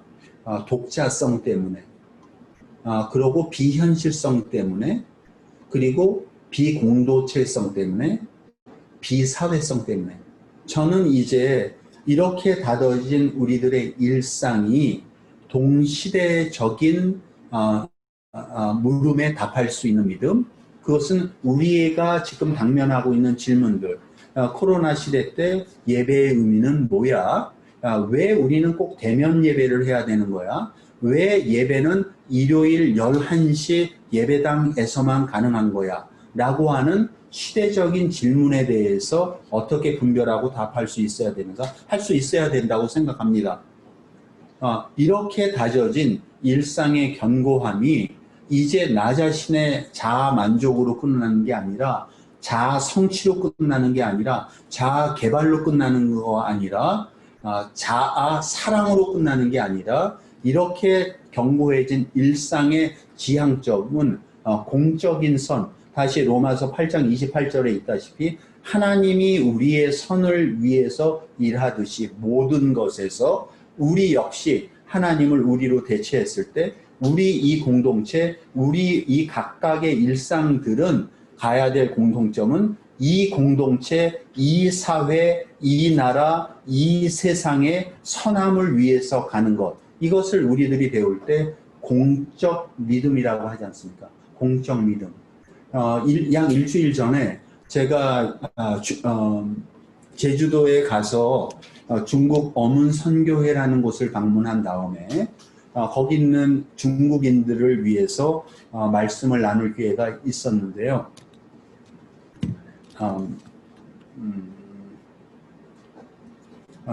이런 질문을 드렸어요. 개신교인들입니다. 그분들은. 공적인 믿음에 대해서 들어보셨어요? 공적인 믿음이 뭡니까? 라고 했을 때 너무 생소하다는 거예요. 들어본 적이 없으시다는 거예요. 깜짝 놀랐습니다. 어떻게 공적인 믿음에 대해서 들어보지 않으셨지? 그렇게 강조가 안 됐던가? 그러면서 저의 한국교회 시절을 다시 돌아보기 시작했어요. 나는 그 유명했던, 저는 이동원 목사님이 제 목사님이셨는데, 저는 이동원 목사님한테 공적인 단어를 들어보질 못했습니다. 공적인 믿음에 대해서 배운 적이 없습니다. 그리고 그 당시 유명했던 복음주의자, 설교가들의 입을 통해서 우리의 개인적인 믿음이 공적인 믿음으로 발전되어 가야 된다. 아니면 우리들의 믿음은 그 자체가 본질적으로 공적인 믿음이다. 이런 말을 들어본 적이 없단 말이에요. 깜짝 놀랐습니다. 그런데 우리들이 지금 요새 신문 매체에 나오는 건 늘 이러잖아요. 사회적 형성, 사회적 감수성 있어야 된다. 그래야 교회가 개토가 안 된다. 그래야 개독교가 안 된다. 이런 말 듣지 않습니까? 마찬가지로 다시 우리의 일상으로 돌아와서 제가 여러분들에게 마무리하고 싶은 것은 우리의 모든 믿음은 우리가 예수 그리스도로 인해서 부름을 받은 그 순간부터 우리는 공적이다. 이렇게 전 선포하고 싶어요. 우리 하나는 각 개인이지만 아니다. 우리가 예수님에게 부름받아 예수님을 따르기로 작정한 제자라면 그 삶은 공적인 삶이다. 이렇게 선포하고 싶어요. 그러니 제 개인적인 일상이 더 이상 아니다. 내가 이렇게 만들어진 견고한 일상은 이제 예수님을 따라 그 죄인들의 떼가 둥둥 떠다니는 요단강 속으로 돌진해 가는 것. 그 죄인들과 같이 먹고 마시고 성령의 세례를 받는 그러한 역사적인 장면.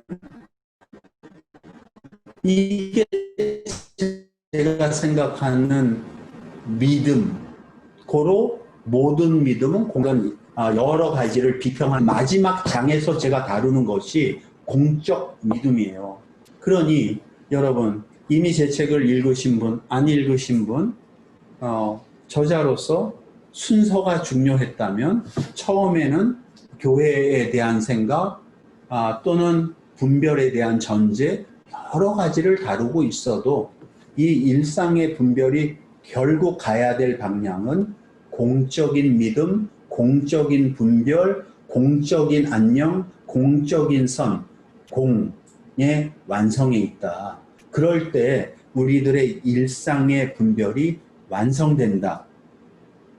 그리고 그럴 때 우리들의 일상의 완성이 비이단시된다. 완전해진다. 예수님의 말씀처럼. 그런 의미에서 저는 공공성에 대한 의미가 상당히 많고요. 다시 아까 맨 처음에 얘기했던 것처럼 예수님 30년 공생애 전의 삶도 우리에게는 무지무지하게 중요하고 예수님의 30년 생활을 통해서 우리는 예수님의 일상을 배우는 자들이고 앞에 계신 우리 박 목사님처럼 예수님의 아버지 요셉을 묵상하면서 한 번도 등장하지 않는 그 예수님의 아버지를 묵상하면서 그 아버지의 단순한 목수의 삶을 묵상하면서 우리의 일상이 이제 다져졌다면 동일하게 예수님을 따라서 공생애로 넘어가는 그 삶, 어떤 우리 한 삶을 볼 때 전환기, 일상에 단단함이 만들어졌으면 이제 그 일상은 예수님의 손을 잡고 공생애, 공적 믿음, 공적인 선, 공적인 안녕을 위해서 나가야 되는 것. 이게 여러분 다 알고 계시는 우리들이 그렇게 얘기했던 하나님 나라의 실현 아닙니까? 그러니 분별은 아파트 사야 돼요, 말아야 돼요? 이 학교 가야 돼요, 말아야 돼요? 이런 물질적인 취득 이 수준이 아니다라는 거. 우리들이 분별하는 이유는 어떻게 보면 제자도의 완성을 위해서, 하나님 나라의 실현을 위해서, 예수님이 십자가에 못 박혀 죽으시듯이 세상을 위해서 온몸을 다 열어주면서 돌아가셨듯이 우리가 이제 분별을 한다는 것은 하나의 개인의 삶에서 공적인 삶으로 전환되면서 예수님을 본받아 세상을 위해서 두 손을 펼칠 수 있는, reaching out 할 수 있는 것, 펼쳐서 닿을 수 있는 것, 이러기 위한 제자도의 완성과 실현과 임재와 실제를 위해서 우리들은 분별한다. 그러니 더 이상 우리가 분별이라고 할 때 물질적인 의사결정이라고는 생각하지 말자. 그건 세상 사람들의 목숨을 남기자. 우리한테 34평 아파트면 어떻고 24평 아파트면 어떻겠느냐. 그러면서 여러분 곰곰이 생각해 보십시오. 그런 것은 제가 2010년 선교를 나가고 있어 여러 번 시도를 했습니다. 저희 교단을 통해서. 아내 병을 통해서 막았습니다. 때가 되니까 교단이 리스트럭처링 하면서 못 가게 됐습니다. 어떤 외적인 이유로도 못 가게 됐습니다. 아주 낭망했습니다. 아주 실망했습니다. 그러면서 곰곰이 생각해 봤습니다. 내가 왜 이렇게 영적인 낭망에 빠져 있을까? 내가 왜 화가 나 있을까? 아주 간단해요. 그렇게 욕했던 물질의 획득과 조금 더 다르지 않았던 거예요. 어떤 사람은 금을 원했지만 저는 뭡니까? 선교사라는 타이틀을 원한 거 아닙니까? 나가야만 선교사입니까? 여기 있으면 선교가 아닙니까?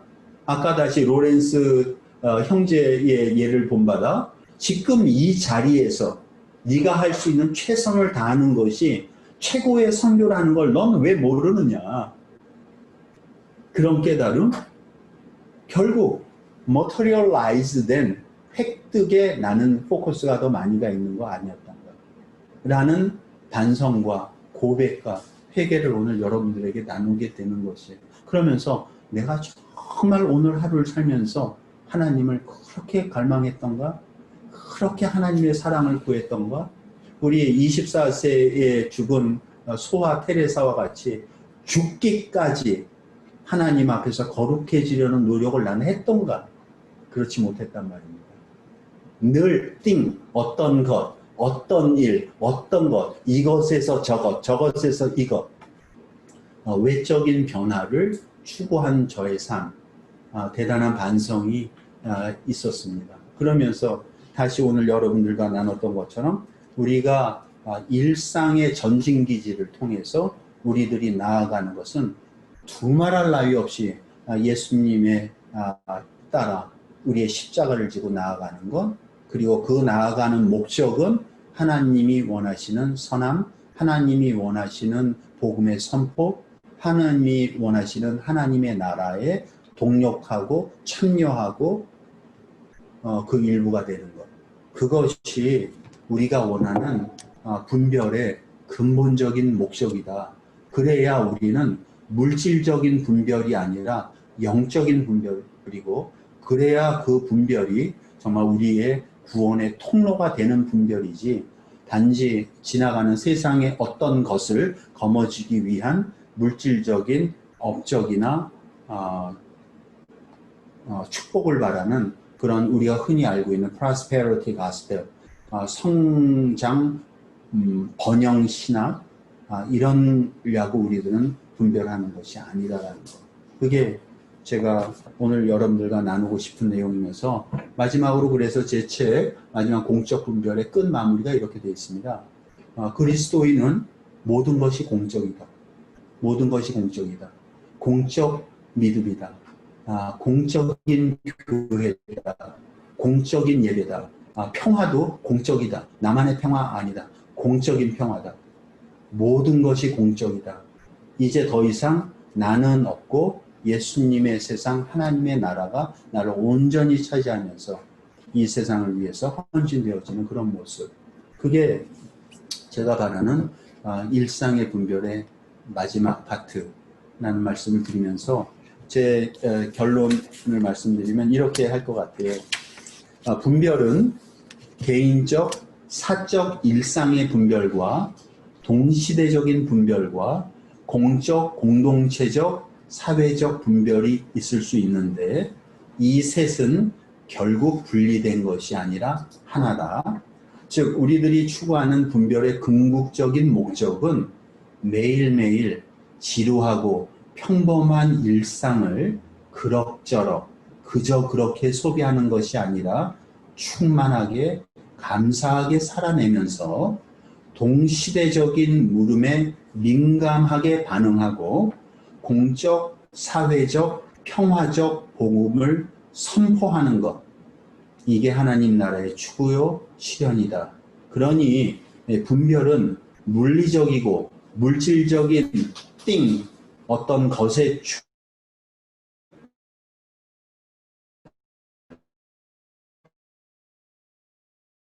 사는 동시대에 이 시대에 하나님 나라를 시대적이고 구체적으로 살아내기 위한 필수 조건이다. 이렇게 제 이야기를 마무리할 수 있을 것 같습니다. 예, 긴 얘기 들어주신 여러분 너무나 감사드리고요. 질문이 혹시 있으신지 여쭤보고 싶습니다. 질문이 하나 채팅방으로 와 있거든요. 화면으로 한번 띄워주시겠어요?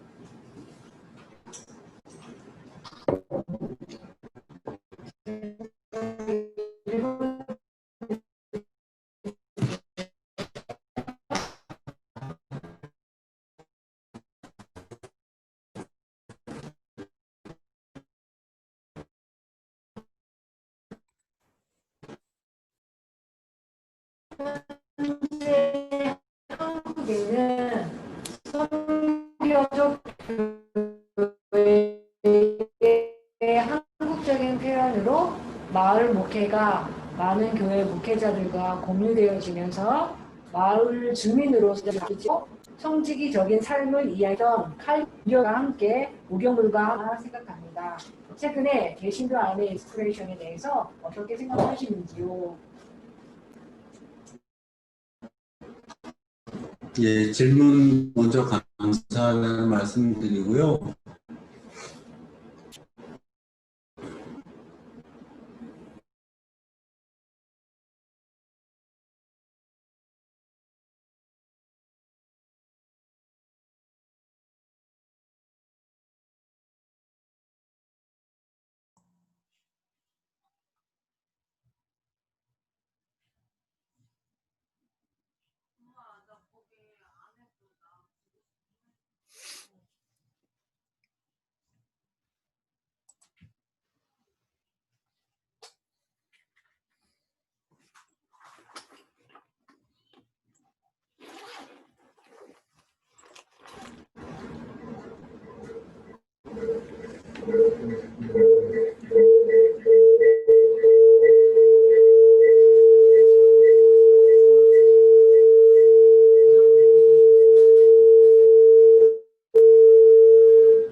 네, 우리 이청훈 목사님 말씀해 주세요. 지금 굉장히 이게 안 좋은 것 같습니다. 저는 지금 버퍼링이 굉장히 심해 갖고요. 지금도 완전히 지금 중단되어 있거든요. 잘 들리세요?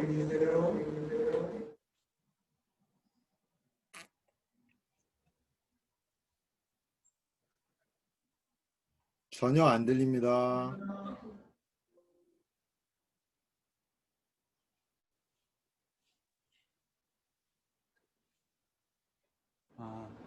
예, 첫 번째 이정훈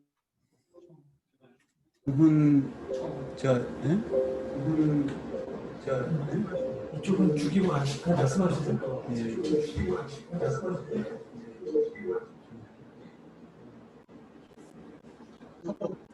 네, 첫 번째, 대화가 쉽지 않다고 그래서 이렇게 드리는 말씀에 대해서 양해 바랄게요.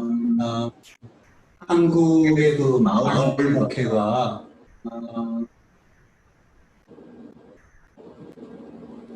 마을 주민으로서 살아가면서 노력하고 있는 것도 상교적인 한 방법이라는 것에 대해서 충분히 공감합니다. 그리고 그러한 노력들이 구체적으로 어떻게 되어 있는지 제가 잘 모르기 때문에 부연하지 않겠습니다. 그다음에 이제 지금까지 한국 교회 내에서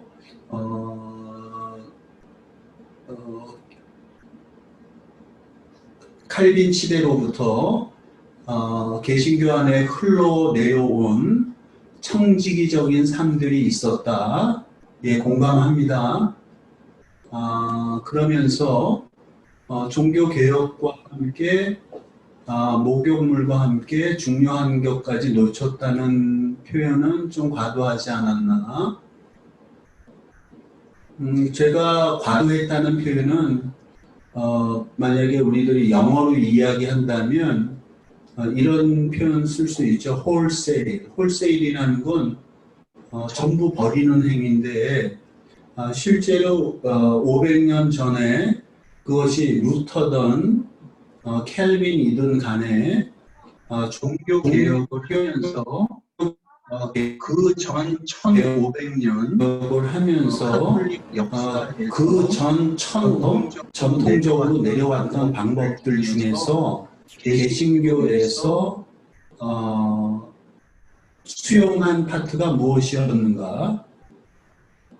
라고 제가 질문하면서 아까 말씀드렸던 목욕탕 예화에서는 그 종교 개혁의 과정에서 버리지 말아야 할 것 중에 제가 아는 성인들에 대한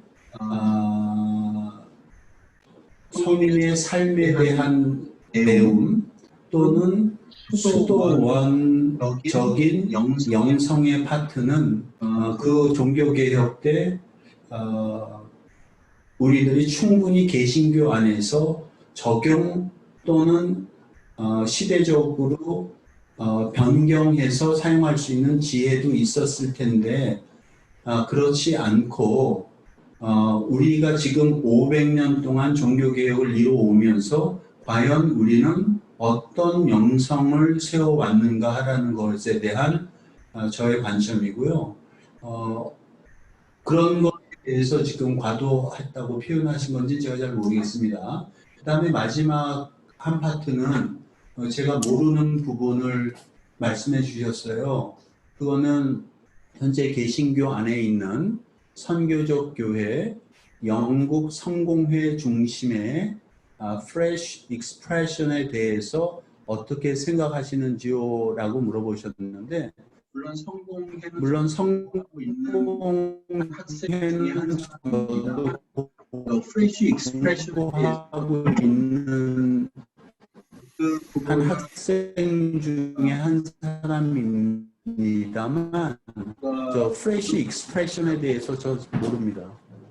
그 부분은 제가 모르는 부분이라 들어보고 싶은데 지금 우리가 쌍방으로 이야기하기가 쉽지는 않은 것 같아서 죄송합니다. 불편해서. 더 말씀을 들으면 제 의견을 말씀드릴 수 있을 것 같은데 지금 저희들이 듣지는 못하겠죠. 그죠? 예, 양해 부탁드립니다. 죄송해요. 더 깊은 대화를 나눴으면 좋겠는데 그렇게 못했습니다. 그 다음에 두 번째 질문은 매일 성경과 같은 묵상집을 이용한 큐티 방법도 말씀하신 카톨릭 수도원 영성훈련의 21세기 버전이 될 수 있다고 생각하십니까?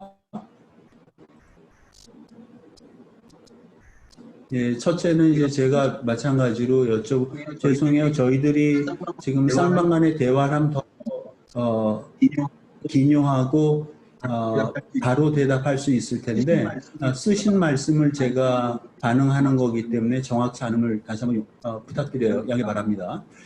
매일 성경과 같은 묵상집을 이용한 큐티 방법도 카톨릭 인류는 21세기 버전이 될 수 있다고 생각하는가? 성경과 같은 성경을 말씀하시는 건지 첫 번째 어떤 구체적인 묵상집을 말씀하시는 건지 잘 모르겠는데요. 제 이 책에 언급된 것 중에 하나는 흔히 우리들에게 익숙해 있는 형식화된 큐티집이라면 그 큐티집은 뭐 흔히 얘기해서 말씀이 있을 거고 누군가의 해설이 있을 거고 그 다음에는 적용이 있다면 너무 형식화된 형태의 묵상집은 그리고 그런 묵상집에 오래 익숙해 계시다면 다른 방법으로 할 수 있는 것들을 이렇게 보시면 어떤가 하는 것들이고요. 이런 것들 뭐 여러 가지가 있죠. 성경 그 자체를 묵상하는 방법을 우리들이 만약에 렉시오 1이나라고 한다면 그것을 영적으로 우리들이 얘기하잖아요. 그런 것이 그런 형식으로 어떠한 사적도 없이 말씀하는 읽으면서 그날 성령이 우리에게 주시는 다른 방법으로 할 수 있는 것, 또 말씀에서 우리에게 주시는 말씀을 나누고 기도하는 방법. 제가 하고 있는 묵상의 방법을 나누는 긴 얘기를 줄여서 말씀드리면 너무 한 가지 방식에 익숙해지는 않는 게 좋지 않는가? 그리고 결국 제가 한국에 올 때마다 한국 교회와 한국 기독교인들에게 느끼는 것은 익숙한 것을 익숙하고 익숙하지 않은 것에 대한 구분이 빠지면서 익숙하지 않은 것에 대한 백화성이 너무 크기 때문에 백화성을 줄여나가는 방법으로는 당장 저희들이 매일 같이 적는 백화성이 너무 크기 때문에 당장 우리들이 매일 해도 있다 이렇게 하지만 그럼에도 불구하고 지금 여러분이 하고 계신 권면하는 의미에서 지금 이 순간 하지만 그럼에도 불구하고 지금 이 시대에 가장 적절하고 은혜가 된다면 계속하시길 저에게 분별에 대해서 알려주신 세력된 성인이 로욜라의 이그나티우스 성인이라면 그 성인이 한 말 중에 제 마음속에 남아있는 것은 무엇이든지 여러분의 형편에 합당하게 이런 말을 해주셨거든요. 그렇기 때문에 여러분의 형편에 합당한 묵상집으로 계속해 나가시면 문제가 없을 것 같습니다.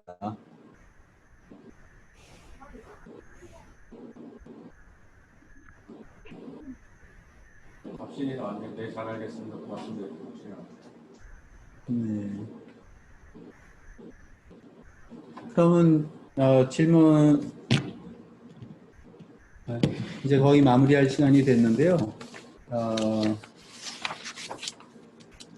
아까 저한테 질문해 주셨던 형제님이 이정훈 형제님입니까?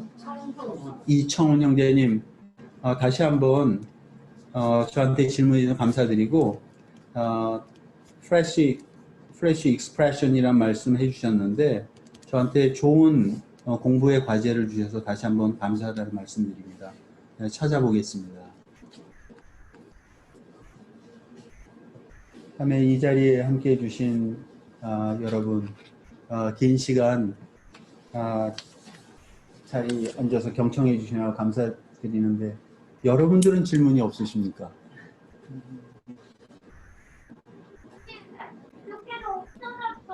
일상에 대한 성찰, 일상의 회복이라는 주제가 충분히 전달이 되었습니까? 여러분들에게.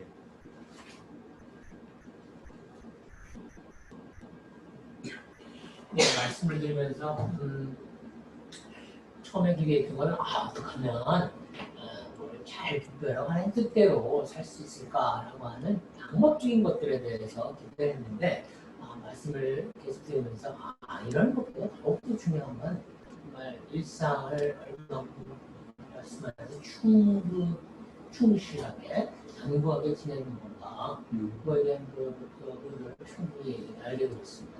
그래서 정말 계속해서 말씀 안에 주님과 함께 있으면 우리의 분들이 정말 원하시는 가깝게 이해해 그 근본으로 하는 것 처음에 기도했기 다시 제 생각을 구상해서 예, 예, 그렇습니다. 제 오늘 약 이제 2시간 동안 원거리, 근거리, 물리적으로 이 자리에 참석해 주신 분들, 줌으로 참석해 주신 여러분들 다시 한번 감사드립니다. 제가 뭐 분별에 대해서 그 질문 바로 캐치하겠습니다. 분별에 대해서 고민하면서 일단 오늘부로 깨달은 것, 분별의 가장 큰 지혜는 이런 것이죠. 너 정말 분별 잘하고 싶어? 그렇다면 가장 사소한 일상에 충실해. 마찬가지로 우리가 교회를 운영하는 자의 입장에서, 사역자 입장에서 어떤 교인이 가장 훌륭한 교인입니까? 충실한 교인이 가장 훌륭한 교인이겠죠. 마찬가지로 우리가 큰 문제를 잘 분별하기 위해서는 사소한 문제부터 분별하는 훈련을 해야 된다. 사소하다고 무시해서는 안 된다. 이런 말씀을 나누고요. 지금 한 분이 나눠주신 걸 한번 다 같이 읽어보겠습니다. 제가 침묵과 분별, 공동체가 이 시대의 화제인 것 같습니다. 예, 저도 그렇게 생각합니다. 특별히 참된 분별이 가능하기 위해 하나님 앞에 잠자히 침묵하는 현존의 영성이 필요한데 오늘 개신교 그리스도인들에게 이런 부분들이 부족한 것 같습니다. 네, 저도 그렇게 생각합니다. 특별히 일상의 영성이 육화되고 녹아질 수 있는 현장이 그리스도인의 가정이라고 생각되는데 오늘 많은 그리스도인 가정들의 명목상이 가정일 뿐이지 거룩한 가정으로서의 거룩함의 능력을 잃어버린 것 같습니다. 가정에서 일상의 영성이 회복될 수 있는 구체적인 방안을 제시해 주셨습니다. 예, 감사합니다. 무슨 질문인지 충분히 알았습니다. 예, 가정에서의 일상의 영성이 회복될 수 있는 구체적인 방안을 제시해 줄 수 있겠는가?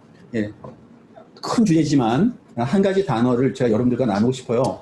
퀄리티 타임이라는 단어를 제가 사용하고 싶어요. 퀄리티 타임.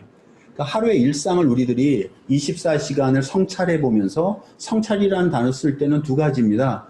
오늘 있었던 내 의식의 흐름을 보는 방법이 있고 오늘 있었던 나의 사건들을 통해서 양심을 돌아보는 방식들이 있는데 이 두 의식과 양심을 돌아본다는 의미에서 우리는 성찰이라는 단어를 사용합니다.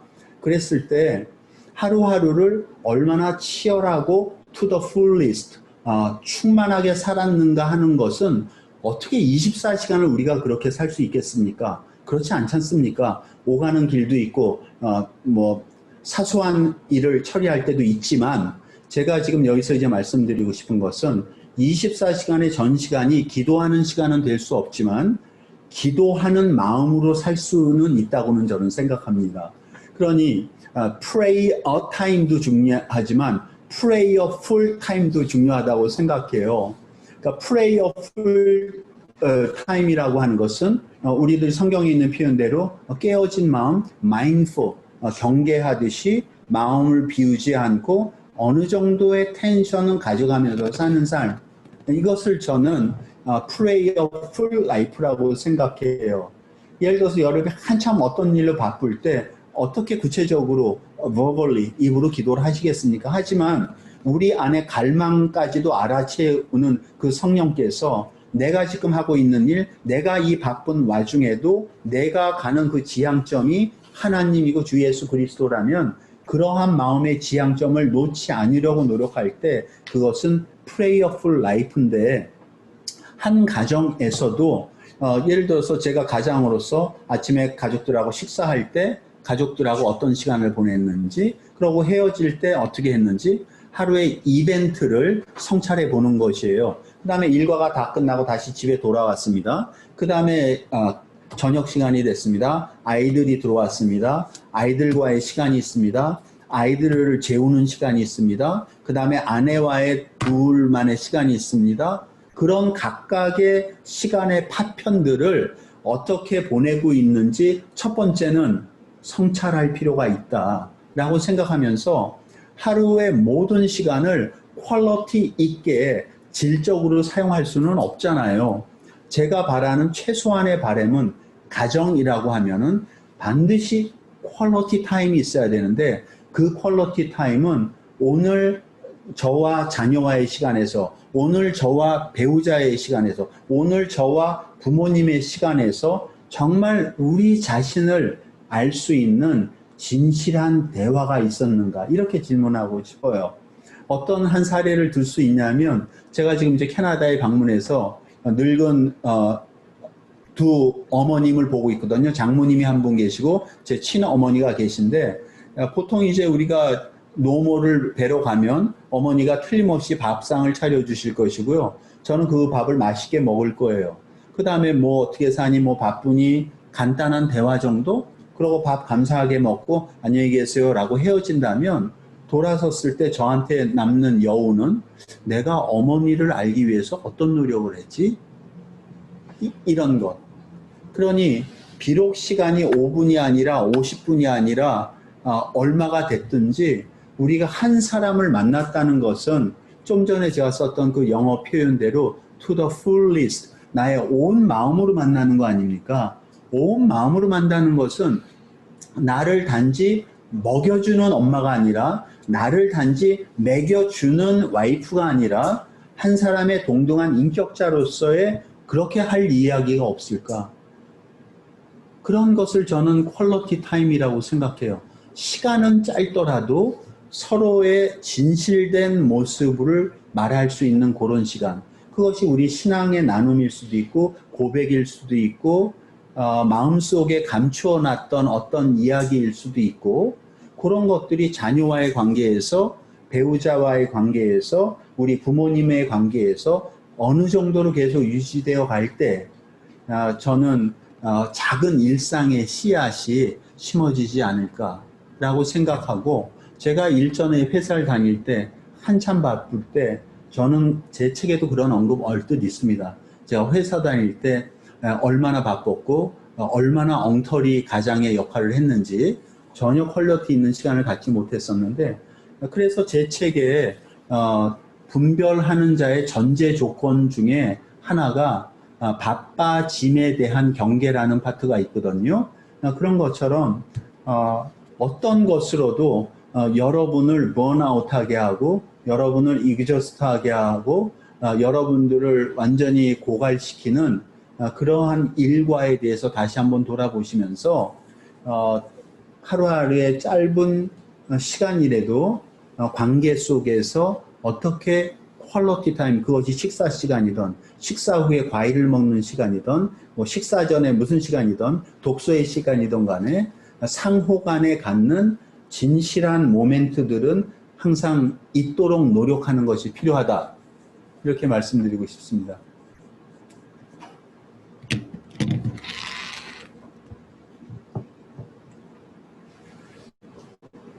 예, 긴 시간 동안 참여해 주신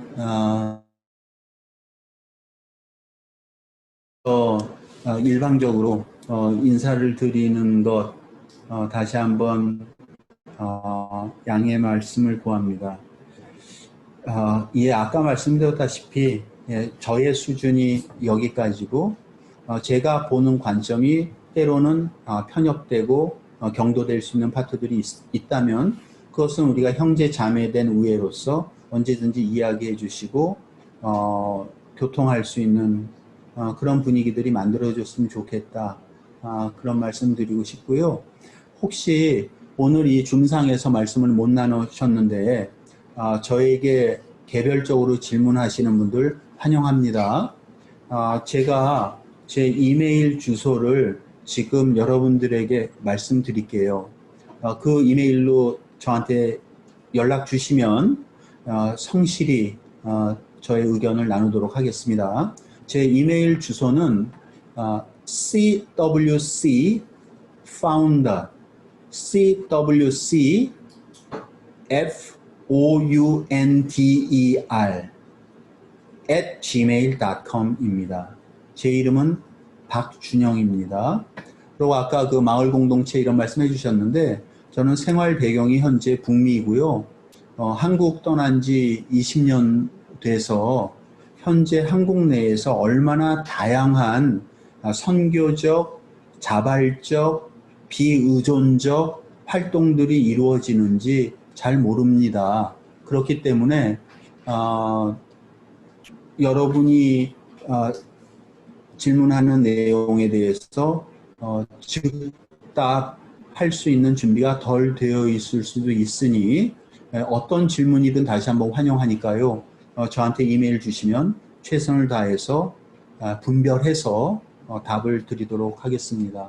그리고 네, 말씀 참 잘 들었고요. 저에게 참 도움이 됐던 것 중에 하나는 뭐냐면 그 수도원 영성에 대해서 제가 많이 도전을 받고 참 좋은 방법이겠구나라는 생각한 게 뭐냐면 우리가 기도원 영성을 생각할 수 있잖아요. 한국 개신교회 뭐 다 말씀드리지 않더라도 우리가 생각했던 기도원이 다 그렇지는 않지만 상당 부분이 다 그랬습니다. 그래서 뭐 부르짖고 복 받는 거에 당하는 일이 있지만 이제 그런 부분 속에서 자기를 돌아볼 수 있는 시간이 의외로 없다라는 개신교의 어떤 잘못된 모습을 우리가 볼 때 이 수도원 영성은 그런 측면 속에서 우리가 한번 되새겨볼 필요는 있다라는 생각을 하게 돼요. 그리고 또 수도원 영성 하면은 제가 아는 범위에 있어서는 노동도 강조하고 또 침묵도 강요를 하고 강요가 아니라 이제 자발적 어떤 침묵 그럼으로써 남으로부터 듣는 훈련들.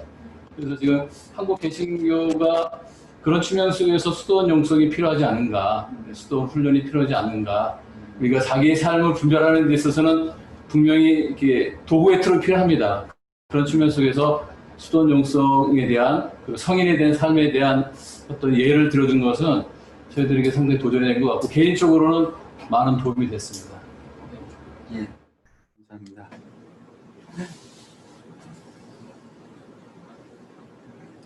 예, 마칠까요 그러면은? 수고 많으셨습니다. 예, 감사합니다. 마치겠습니다.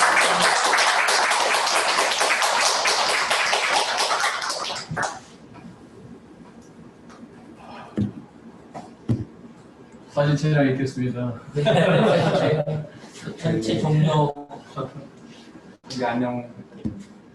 여기 인쇄도 해야지. 감사합니다. 서로.